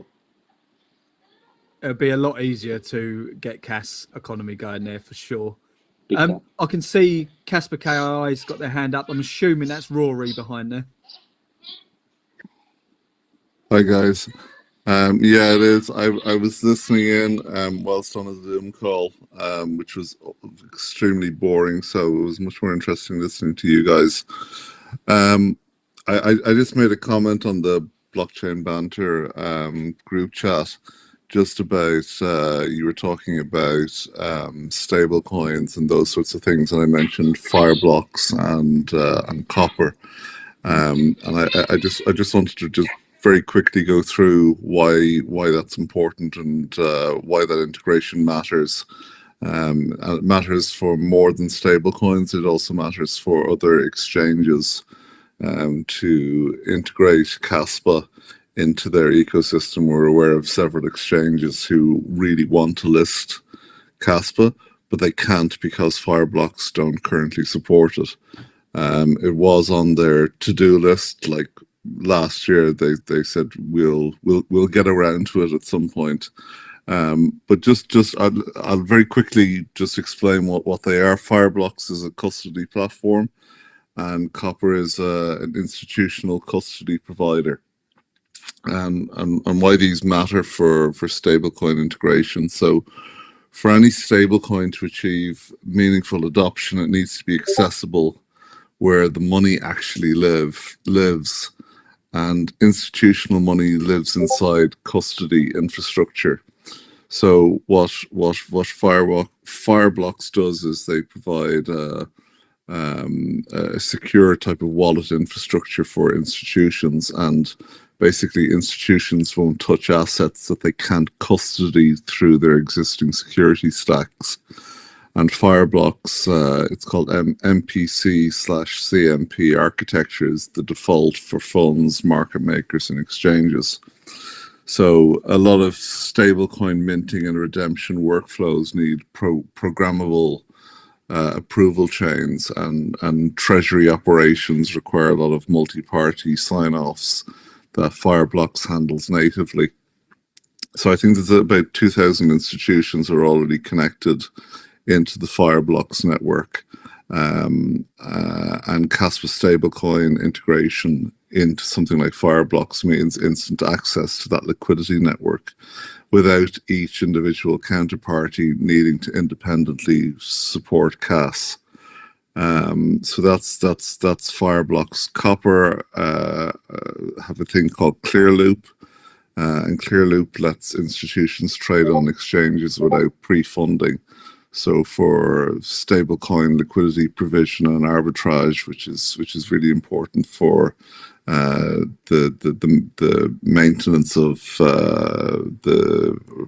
peg maintenance to USDT, for example, it's considered critical infrastructure. It's also used for off-chain settlement and stablecoin redemptions for large OTC type deals to secure bilateral settlements. And Copper's infrastructure handles this. I'm not sure of the status of where either of these are in terms of Kaspa, but definitely if Fireblocks support comes, a lot more smaller exchanges will be able to integrate Kaspa very easily.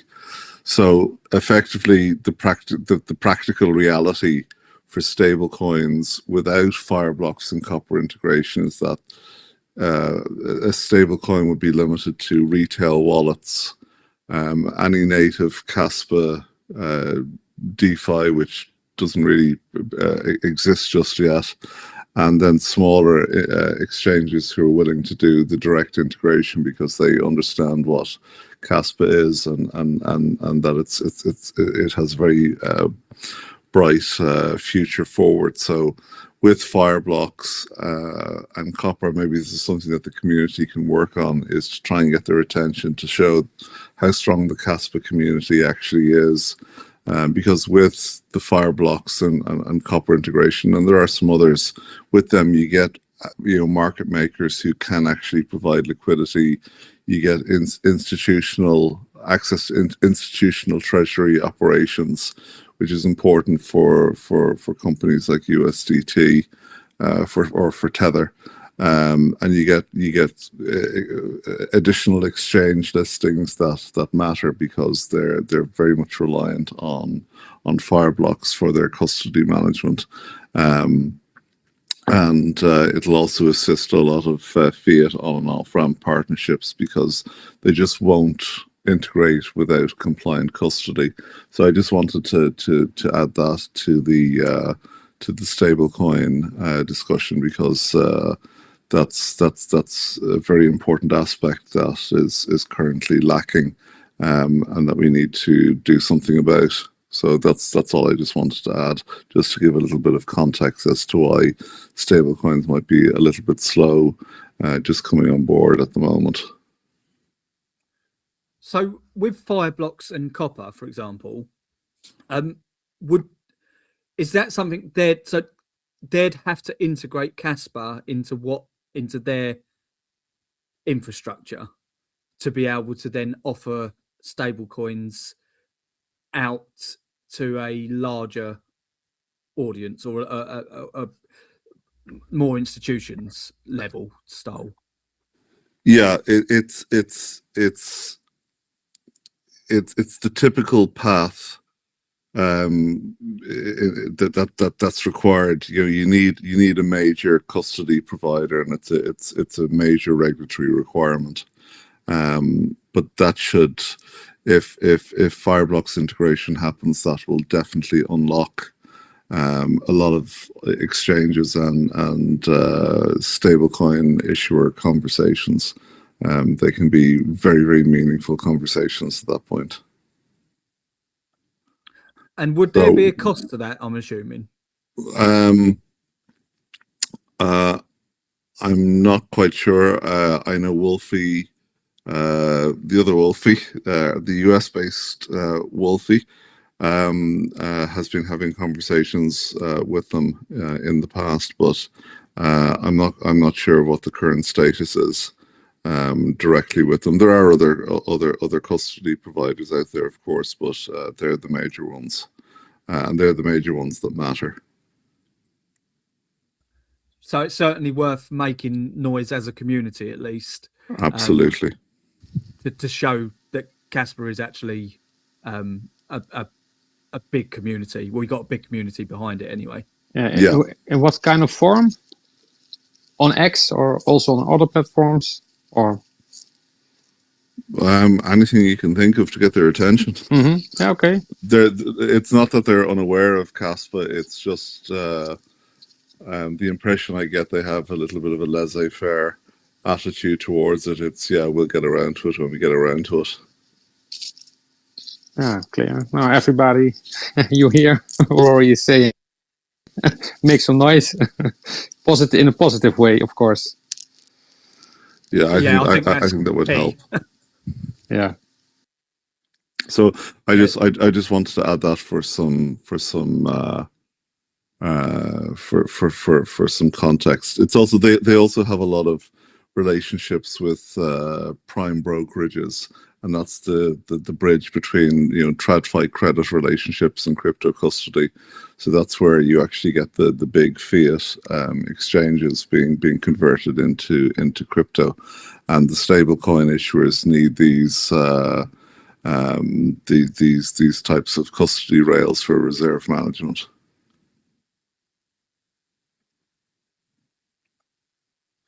Right, so I think that's something that we definitely should do as a community then, especially if Wolfie's already been in talks with them. I think it'd be worth sort of reminding them who we are.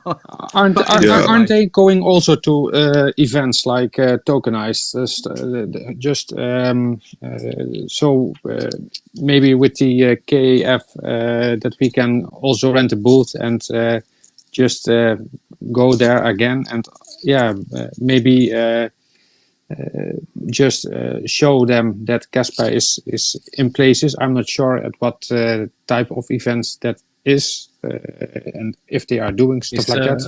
It's a really good idea, Seb, because there is definitely events like Tokenized. Excel is always having these events every other month, but it would be awesome to even see some.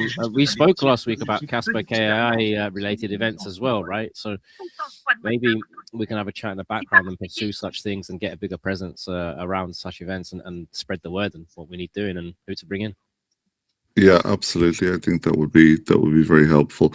But I just wanted to add that context, because even for us, where we at with Gigawatt Coin, for example, we're looking at a whole array of different custody solutions and providers for that, just to be regulatory compliant and to get access to the liquidity that we need.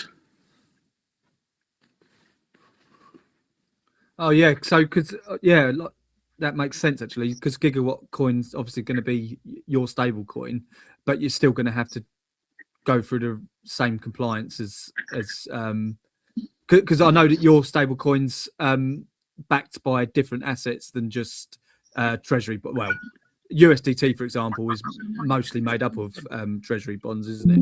But you're wanting to do it with carbon credits and things like that as well. Yeah, we're using a basket of assets rather than any particular fiat currency, just because we believe we can make it more inflation proof and stable over time, which is actually quite important for the energy industry. We don't want rampant inflation, that would be associated with the US dollar or the petrodollar, for example, on these long-term assets, and we can stabilize the value of the stablecoin over a longer period of time. So would Gigawatt still have to go through sort of Fireblocks or Copper, for example? Yes, but we're looking at other solutions. It first came to us. We had an exchange approach us about listing. They really like Kaspa. They want to list Kas, but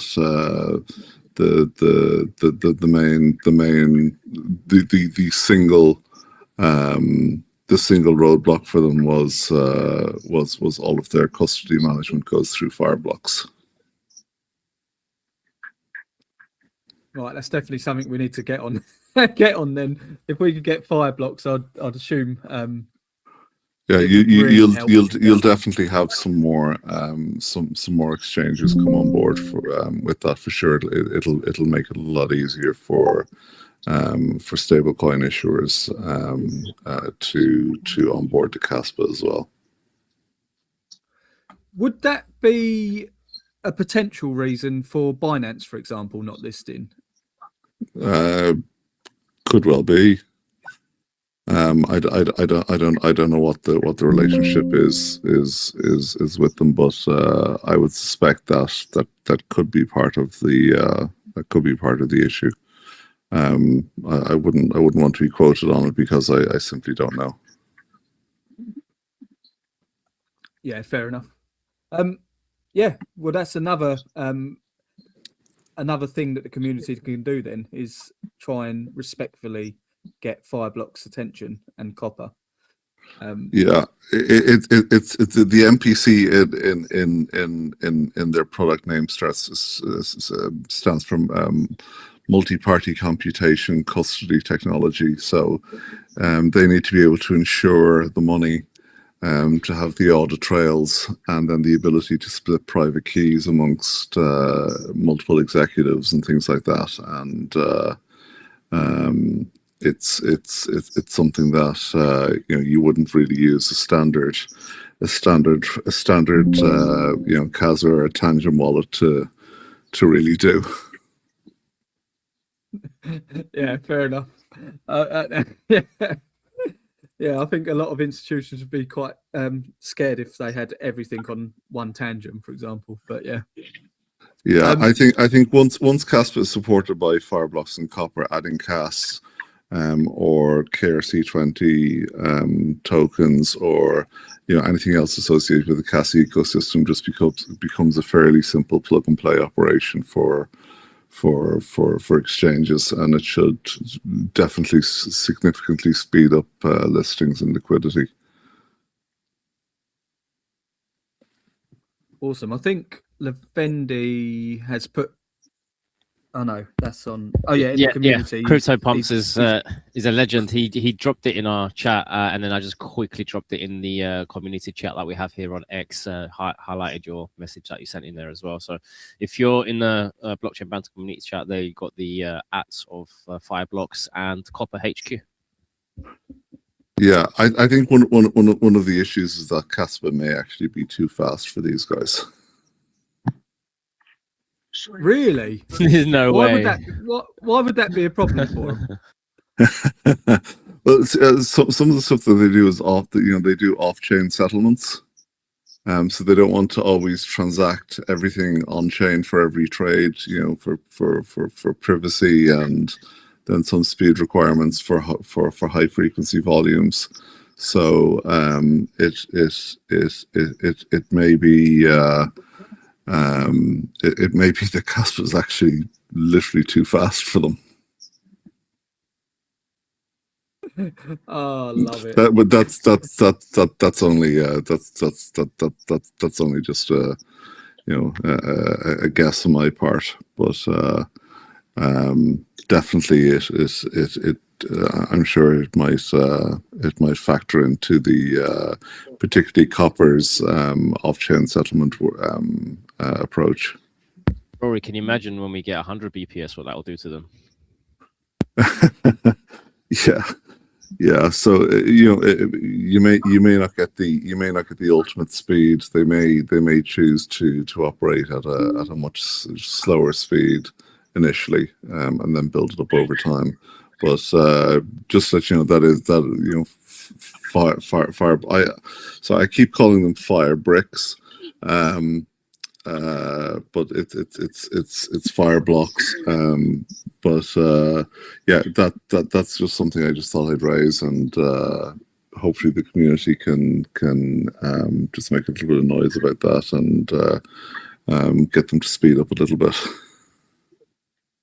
It's probably because you're talking to me, Rory. I'm known as Fire Bricks on site because I put bricks down so quickly. No, I I was on a call earlier today, and we were talking about fire bricks for high temperature kilns for igniting ferrogranulate, which is iron powder, which we can use as a solid state fuel. It's a reusable fuel based on iron powder. So we have a problem in that it burns too hot for most fire bricks and kilns to be able to deal with. So I was alternating between fire blocks and fire bricks on a previous conversation earlier today. Oh, so you've been in the market for some decent fire bricks then, just to try and solve this problem. Yeah, stuff that we can actually use in steel mills and things like that. So we can actually introduce a really super cool fuel called ferrogranulate. It's basically where you take an iron powder, basically pulverized iron, and you effectively burn it by igniting it. It oxidizes and releases vast amounts of heat. You then scrape up the rust that's left behind the waste. You take it back to a processing facility. You blast it with green hydrogen, and it turns back into iron again. And you can go burn it again and again and again and again without any emissions. It's a really cool and safe way to move vast amounts of energy in a solid storage basis.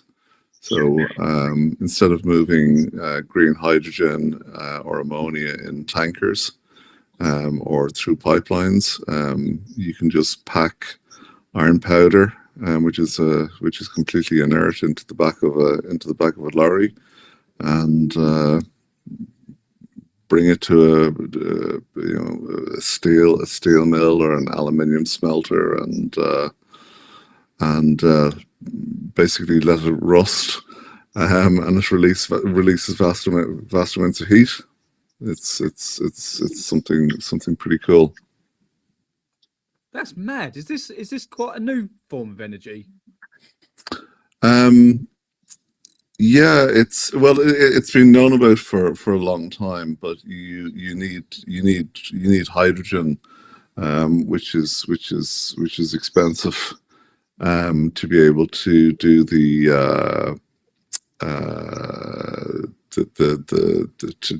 to basically strip the oxygen molecule off of the H2. So you get water as a byproduct, and then you just go and burn the rust again.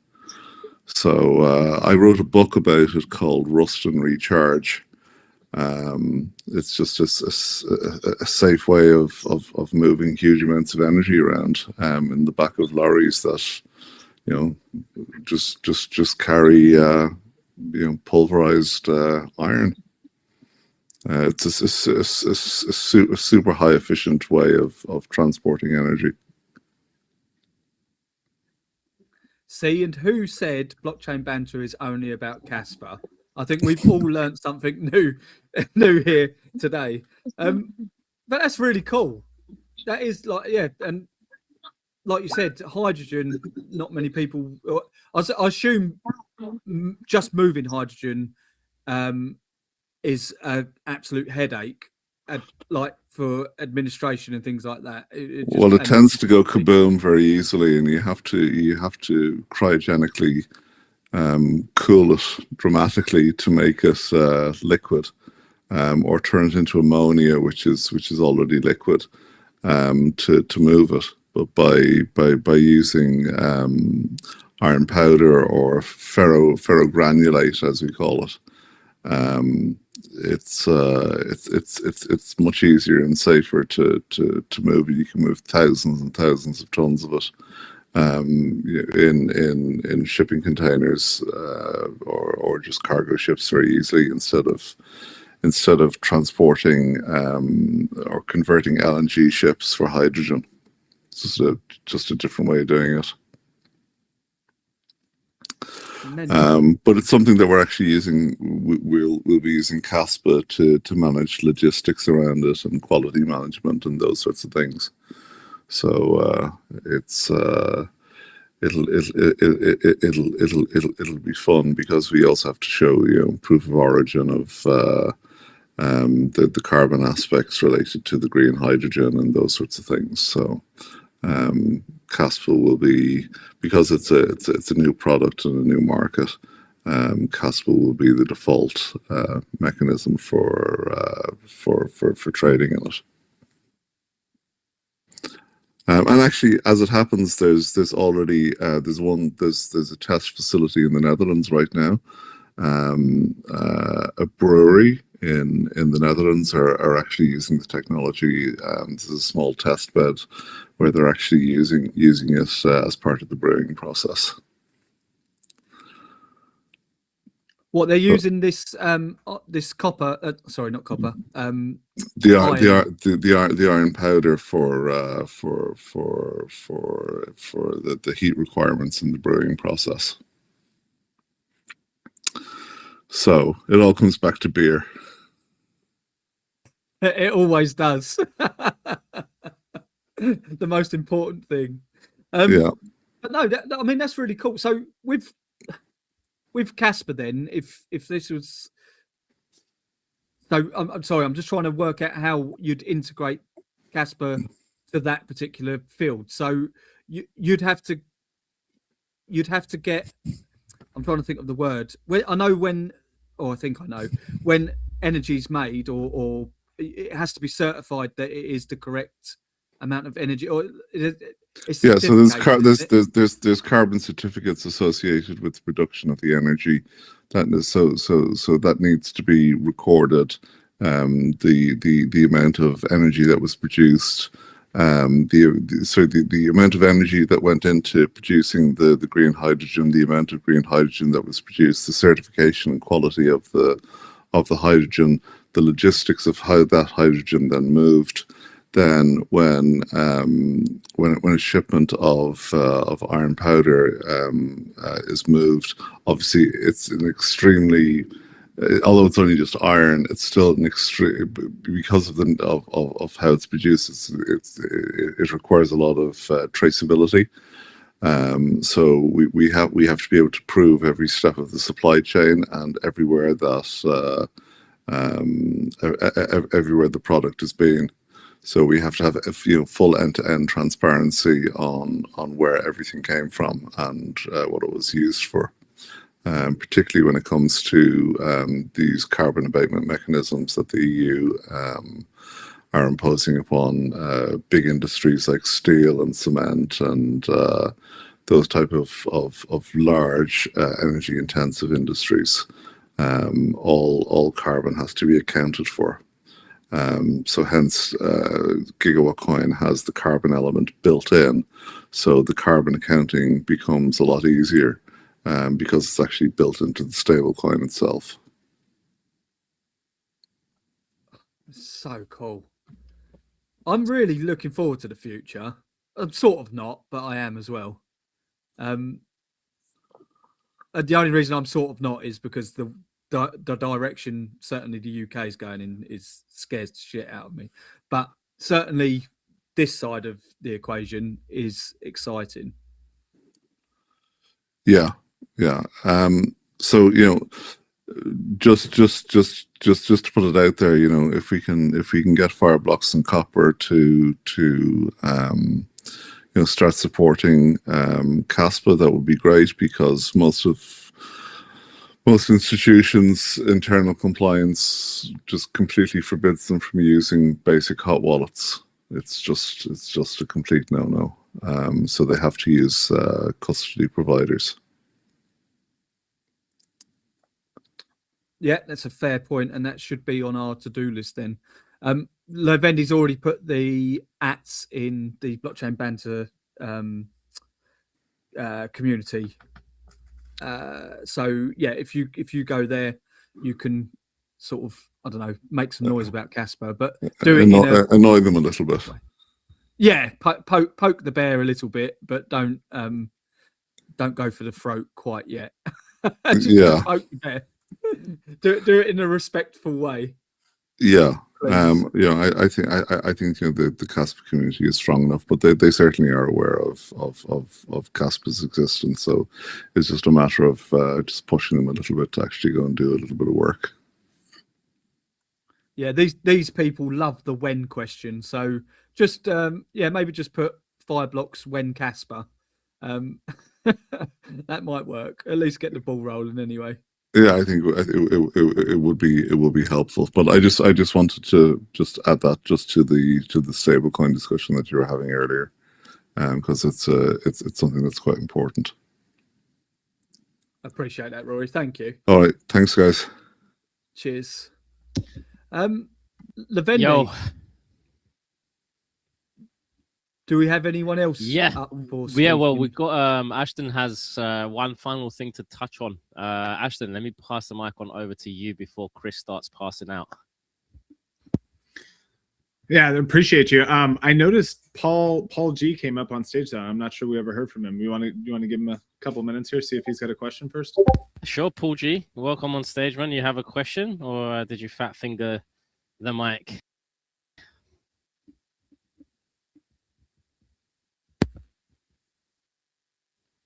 I guess it was the second one. If you want to dive into what you've got. Yeah, for sure. My bad on calling that out. So yeah, I got like 4 of these messages during this space since we were talking about it, and I've seen a handful of them in the Kaspa Miner incentive program for that attestation layer with Eager, like we were talking about. And the question people keep asking is whether I want to be an attester or not, can I still invest in Eager through the token before the TGE happens? And the answer to that is probably, most likely, it's pretty much a yes. But there are some legal concerns that the team has to abide by. So the best way is if you're interested in participating in Eager token sale before the TGE that's coming very soon. And I should add that before the TGE means a discounted Eager token price. You've got to just reach out to us to discuss like eligibility and make sure that you match the legal criteria. There's some obviously countries. US is one of them that's really difficult to include people from in this. But yeah, if you're wanting to become an attester on Eager, you'll obviously need to acquire Eager tokens to be able to stake those. And even if you don't want to run an attester node, but you just happen to be interested in investing in the token early, it'll be completely available at TGE. Maybe you can go through doing it live and just waiting. But if you're interested in doing it sooner, it is available. We just have to discuss with you and see if you meet that eligibility criteria. So jump in the Eager Discord or Telegram, or tag us on X, tag me, and we'll guide you to the right place and make sure you've got all the info. And if you're eligible, you're more than welcome to participate. It's ongoing right now.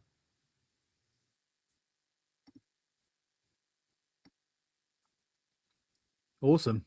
That was an awkward silence again. We've only had. I got something for the people who also are waiting for CashMap, by the way, because I'm in the middle of the migration. I hoped I would have finished it over the weekend, but I still got a family. Went on ice skating with the kids, stuff like that.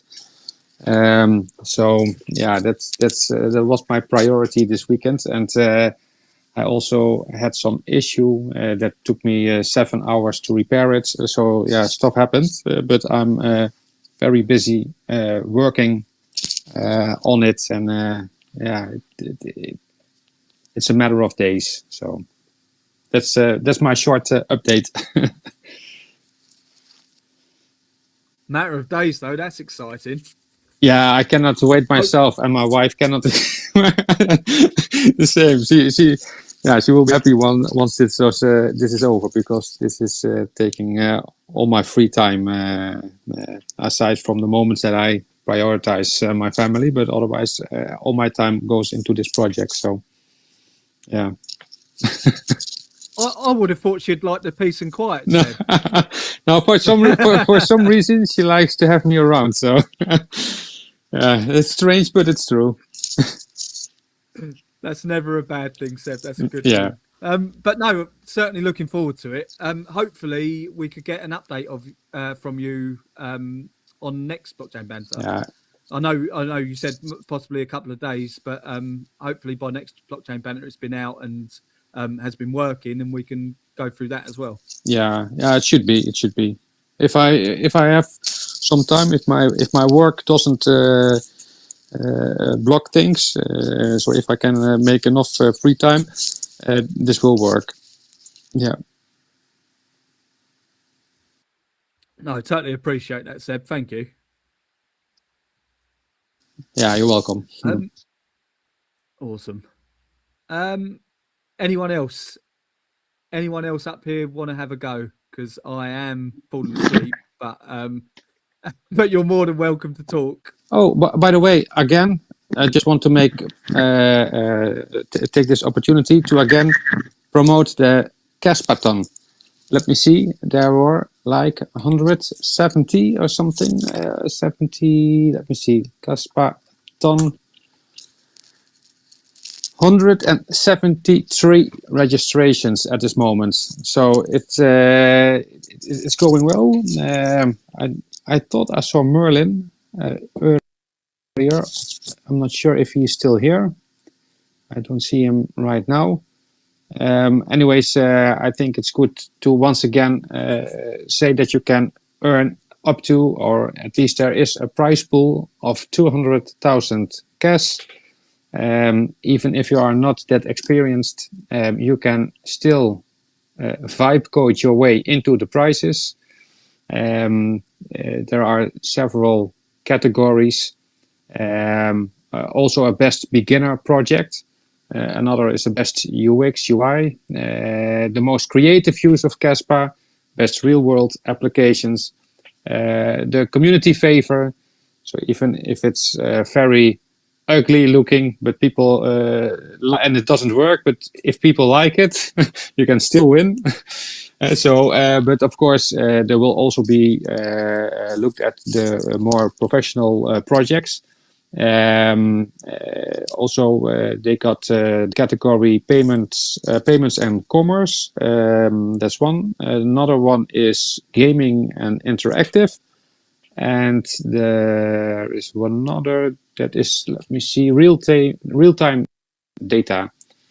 So the Enter is also just overall looking at the best projects out there. So there are several projects, also generic price, and also the mention prices. So there is for anybody from all skill levels. You can participate and still win. So it should be a very fun project. Also, what I got from it is that there will be guidance if there are questions. Also for people who might listen in from other projects, from other cryptocurrency networks. If you're not familiar with Kaspa, but you want to flex your skills, come on over. There will be people who you can ask questions to and who will help you get started. Please, Kaspa.com is the name. Please join. Thank you. Yeah, I'm so pleased with how well that's gone, to be honest with you, so far. 173 people joining up to apply for it. It's just so good, man. Really, really good. I sort of might apply because I've got this idea that no one else has thought about yet, where I'm going to make a stable coin, but instead of it being backed by USDT, it's going to be a basket of goods, say like carbon credits and things like that. And I might call it like gigawatt coin or something like that. So anyway, that's going to be my proposal. I'm joking. I wouldn't do that to you, Rory, at all. I can see Jack's got his hand up. Go ahead, Jack. Yeah, just for a few minutes, I would like to share a few news about Cascade. So we are currently testing our DApp on DevNet, so playing with the features, playing with governance, playing with the Cascade token incentive for suppliers and borrowers and eligibility condition. So making sure everything is working with the devs, and then we are going to prepare for a public testnet to let everyone actually test the product, gather as much as feedback as we can. And we are also going to make a nice announcement in a week, approximately in a week. I can't reveal anything about it yet, but it's going to be a nice reveal. So yeah, we are pretty excited within the team. Well, that sounds exciting. Just perked me up, Jack. I mean, I really enjoyed seeing the Oracle working at Wolfie's Bar at Tokenize event. That was just really, really cool. I'm really looking forward to Cascade coming. I think it's going to be a good thing for the space, definitely. I for one would much rather borrow against my Kaspa in a like a proper way, not like, well, I wouldn't over leverage myself, but I'd like to borrow against some of my CAS rather than sell it. So yeah, you guys are like going to be awesome. Yeah, thank you. Seb, you've got your hand up. Go ahead. Yeah, I got another thing. Cryptopumpz. He interviewed me and Eyal. We are also, of course, active in the Kaspa community. I as a moderator, and Eyal as the founder of the Kaspa community. So if you guys wonder how we look like, you can go to Cryptopumpz X account and listen in. It's about Bitcoin, the Lightning Network, and Kaspa, about the past, the present, and the future of all three. So it's more a generic talk, but it was really nice. And I think Cryptopumpz will do very well also with the blockchain banter episode. So if you don't follow him yet, he's also here. I see him. Just give him a follow and listen into his blockchain banter, which also will be streamed on YouTube, I think, or not, or will it only be on X? I think also on YouTube.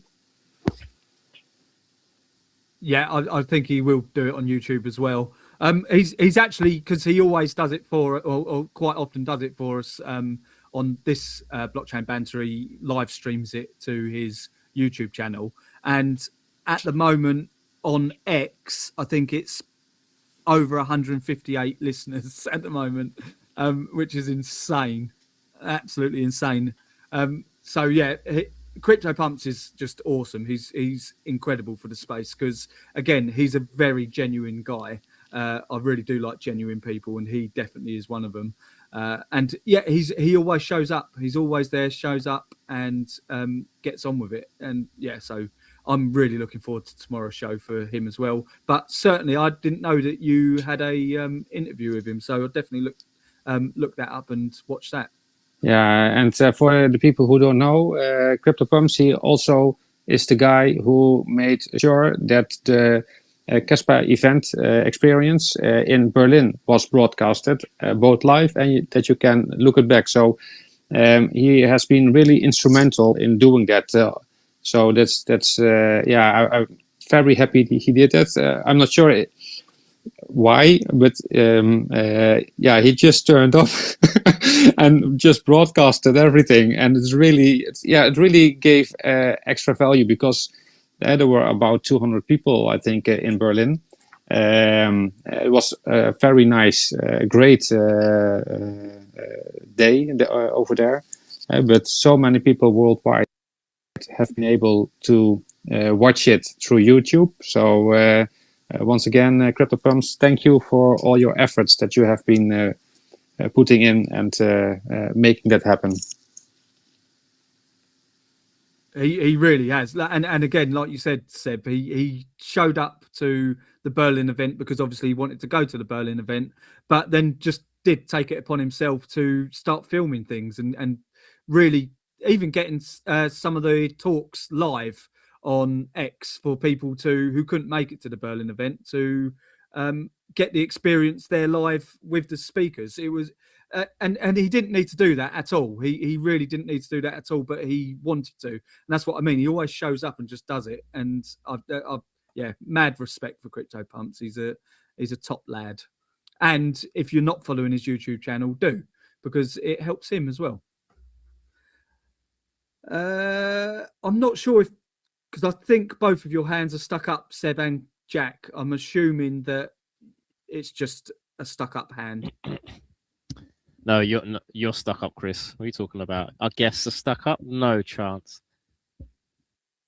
There's no chance I could ever be stuck up because I'm as common as muck. Like, I've got no one to be stuck up against. Oh dear. 100%. We're getting a request. Who's coming through? Oh, Crypto Odi is going to join the stage. Oh wow, it's been a while since we spoke with Crypto Odi. What's going on? Give that a couple of seconds for him to situate up on stage. Hey guys, how are you doing? Yeah, really good, mate. You? Long time no speak. Yeah, pretty good, pretty good. Just hanging out. It's like I'm in northern Canada right now, enjoying myself. Are you enjoying the snow? I'm assuming it's really snowy out there. Yeah, there's a lot of snow. Yeah, I'm about 3/4 the way up British Columbia. I actually I have a question. Oh, he might have just left.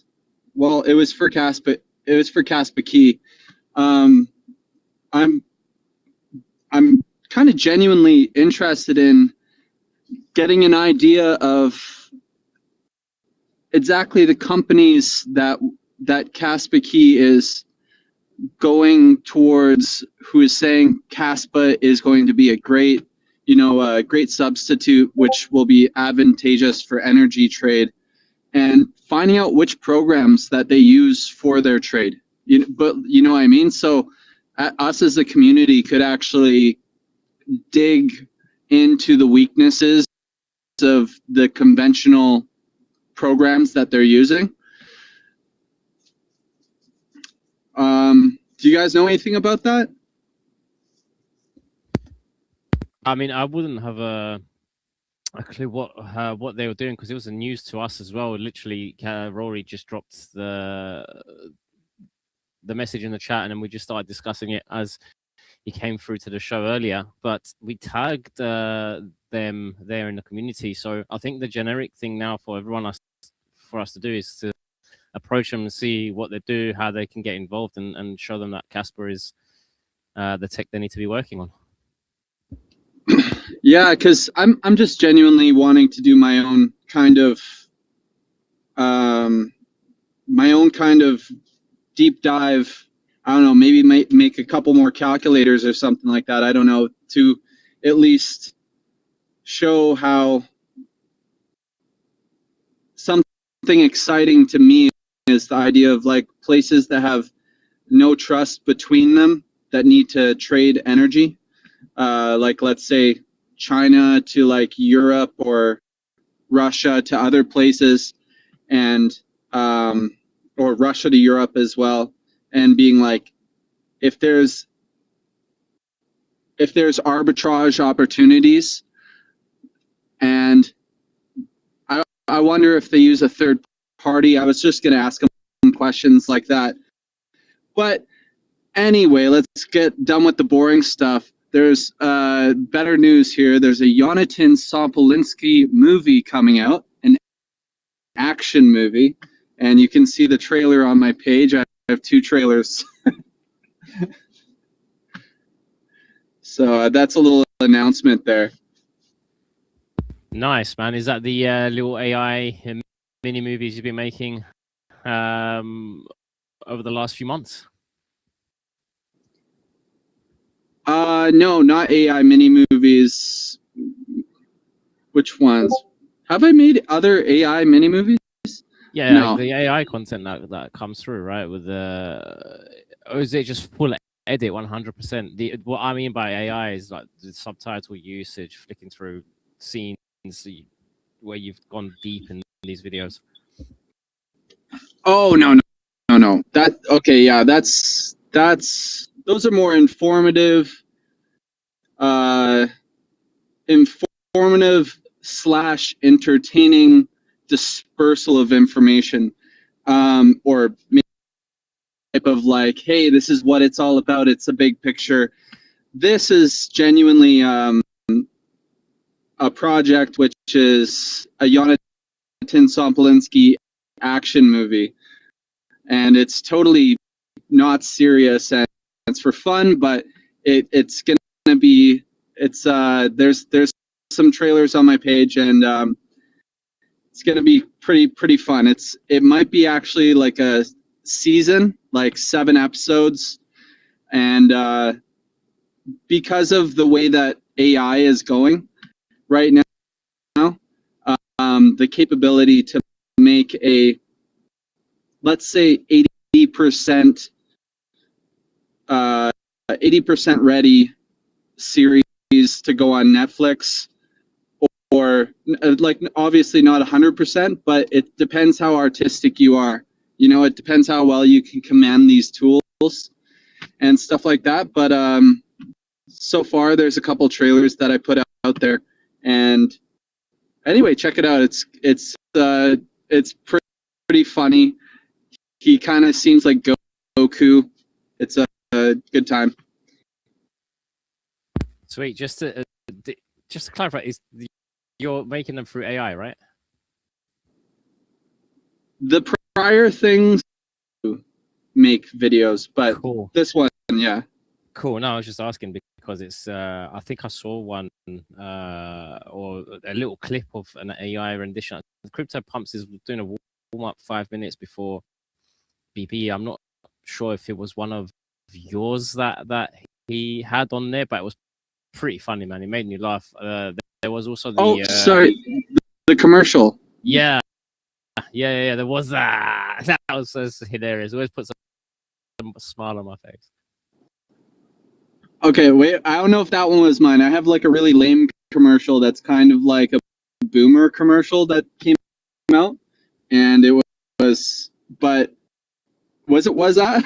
it was very like, it's you can have both. So it's like, you can't be married and happy. You can't have pineapple on a pizza. And then it goes, but then Kaspa shows up, and then but that actually, you know what, that one I did use AI a little bit. So that's the only one, but I've made a lot of videos. Talking while I'm muted. I'm sorry. I was just saying that they're awesome, amazing. Keep doing what you do. They're very entertaining. I like all these things. I was gonna ask. I was asking while I was muted. Are you posting these over on YouTube or on X? Just on X, because I like to steal shit and use copyrighted material. Anything that I can use to get a leg up. Like if I just go full without limitations, I can post on X. If I have to be super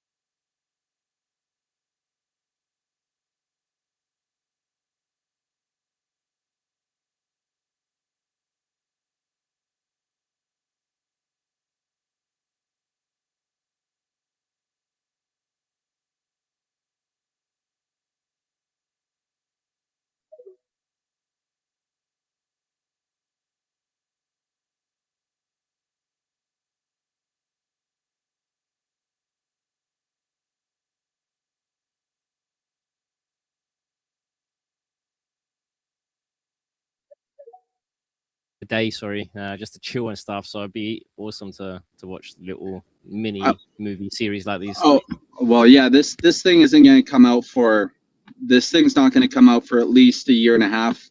But if you watch the trailer, you can see it has the ability to be a pretty cool story. I'll give you kind of like a little rundown. Actually,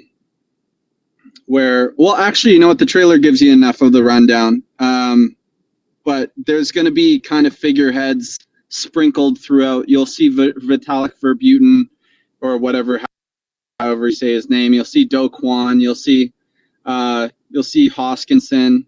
You'll see Satoshi. You'll see Jonathan, Michael, Shai. It'll be a full-on story, and it'll be a fun time. I'm gonna try to make it as pasteable and like to the fundamentals when it comes to like the advantages. They're gonna kind of have powers in a way, and it's a little bit of a classic saving the world story. So should be fun, and yeah, but it's gonna take quite a while. It's gonna be like I don't know, year and a half, 2 years, and or maybe the beginning of 2027. But yeah, so just check out the trailer. You'll see a gist of it. Was the trailer where Satoshi and everyone's sort of in chains and on the floor, and then that Satoshi hands Yoni like a orange orb, and it turns green, and he's like stands up, and it's yeah. That is badass, because literally the first time I saw it was just before this X Space, and it was on CryptoPumpz video on his whatever you call it, the startup before this. The intro. And intro, thank you. This is how fucking tired I am, Levendi. I can't even think of the word intro. But no, it was on that, and I was watching it, and yeah, it looked really, really good. So yeah, it makes sense that it came from you, because I love all of your videos. I think they're really funny and really well put together. But no, that looks awesome. I reckon that would be a brilliant series. I 100% would definitely watch it. And actually, I think it's a really good thing to get I don't want to say the younger generation, but it probably would. It would get it if the story's good enough as well. It's enough to get people that are younger into Kaspa potentially. Yeah, there was something made by Dota, I think that's what it's called. It's like, and League of Legends, I think it's called Arcane, and these type of kind of video game based both of movies. them very good series, by the way, Crypto. Yeah. So both amazing. It's exactly those types of things are where I'm kind of trying to glean a little bit of glean a little bit of my not style, but just like I got them in the back of my mind. I know that I won't be able to get it quite to that level, but you know, maybe we'll see what happens. I might need some voice actors, so you boys better be ready. I would 100% be a voice actor. Well, you know, with the amount of blockchain banters we've done, you can probably clip and edit all of the words in the world and put them together, make us say things. True. I'd put a posher voice on as well. I'd talk proper.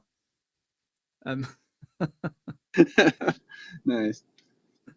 Anyway, that's awesome. That's all I was gonna bring up there.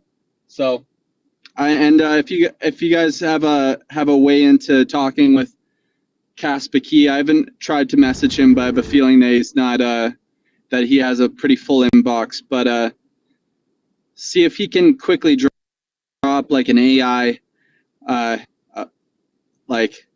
list, you know, of the companies that he already is affiliated with when it comes to energy trading, and the programs or the systems that they're already using, because I want to go through this with a fine-tooth comb, not as like a way to be suspicious, but just a way to like disperse more information to everybody, because I'm really excited and I want to understand it more. But it feels like a lot of that information gets, you know, just not it's not really quite out there yet. So if you guys have a way to do that, that'd be sweet.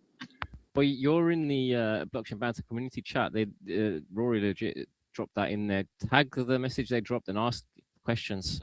He seems to be active in there when he can, so I'm pretty sure he can have a chat there and take things from there. I know they are working on quite a few projects in the background, and not sure how ready they are to release all the information on the tech they've been building, but I'm pretty sure Rory will lend a helping hand in understanding some of the things they're doing.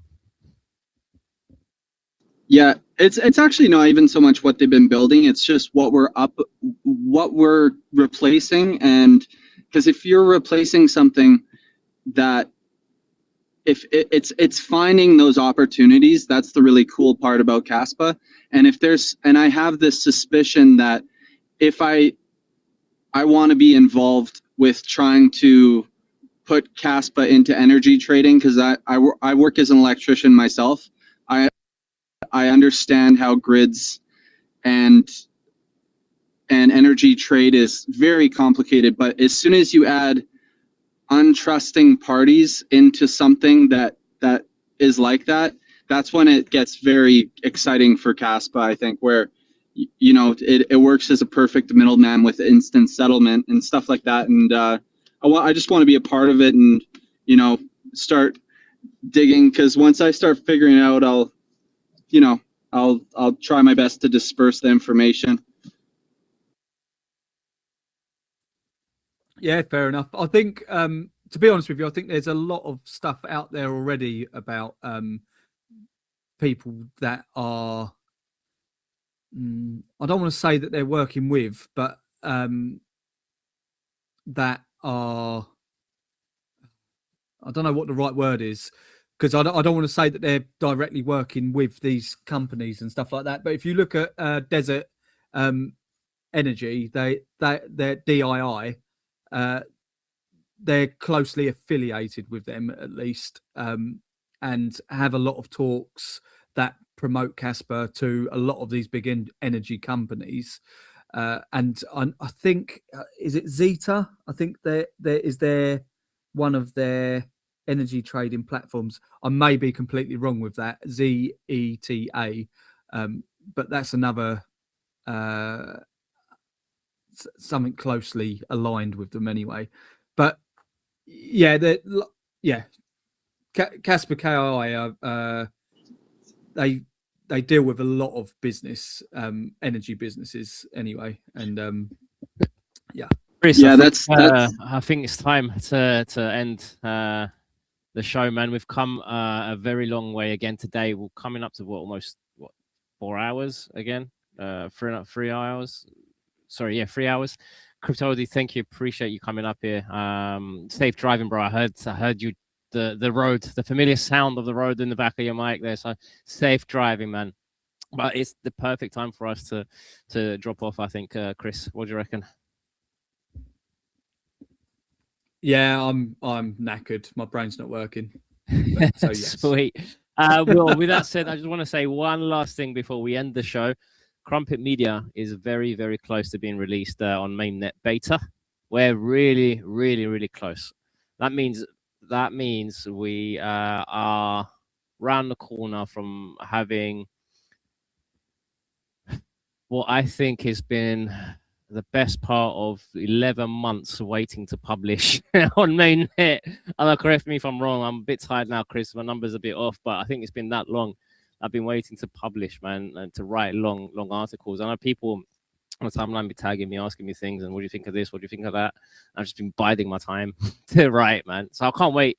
Those of you that are helping us test it, use this. I would say these next few days to really go hard at it and see what you can break, because we're close to launching the mainnet beta. We're really close. So I would appreciate if we can catch as much as we can before we launch. But of course, once we launch, don't expect the platform to be perfect, pristine condition. Do expect to have its fair shares of bugs. But however, we have been testing it and we have been fixing major issues, and it does feel smooth to to publish right now. It does feel smooth to upvote. It does feel smooth to downvote, to flag, to comment even, and it looks good, man. When you know it's validating the network that you've been pushing for so long. So I can't wait. I can't wait for that to be out, and hopefully we've got more news on that next week. So from me, Seb, sorry, you unmuted there for a sec. Yeah, I got one question on X here. Also in the Kaspa community, there's a new game developer who was asking or is asking for documentation. Now I know somebody is gathering all the information. Who is it? Do you know who I can refer him to? Or somebody here? Documentation on what? Sorry. Yeah, just general documentation, because there's a lot of documentation of Kaspa, but scattered everywhere. And I heard somebody was going to gather all the information. I was looking for a pointer, but I thought maybe you guys know it. Maybe Chris knows something, because it has to be something innovative. News to me. It's news to me, man. I don't know if there is. It would be really, really fucking cool if there is though. No, okay. No, I thought let's just. I think make use of this. Kaspa Hub. I think they've got they're quite good at having everything that you need sort of there.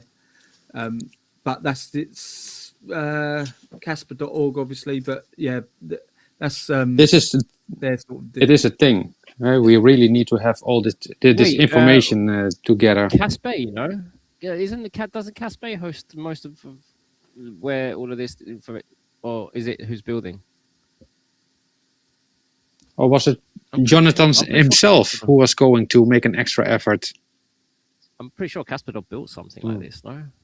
I'm not. I don't know. It's a good question, Seb, but it's intriguing. I want to find it as well if there is such a place, because you're right. It'd be a good place to find. But cool, we can dive into it in the back end. Seb, thank you for your time, man. Appreciate it. As I was saying earlier, I can't wait for Crumpet Media. But enough of that shilling from me tonight. Good night from me, Chris. Over to you. Yeah, Crumpet Media is going to be awesome. I've been testing it, and it is just, yeah, I'm really pleased with how well it's going, to be honest with you. So I am looking forward to that. I did just want to say a massive thanks to all our speakers who came up and gave their time to speak, and also a massive thanks to all our audience, because without you, this wouldn't be possible. And a massive thanks to CryptoPumpz for live streaming this for us and stealing all of our audience. I'm joking, man. I really, really do appreciate your input there, man. It's really handy to have you doing these live streams. So massive thanks to you. We hope you came for the blockchain but stayed for the banter, and we will see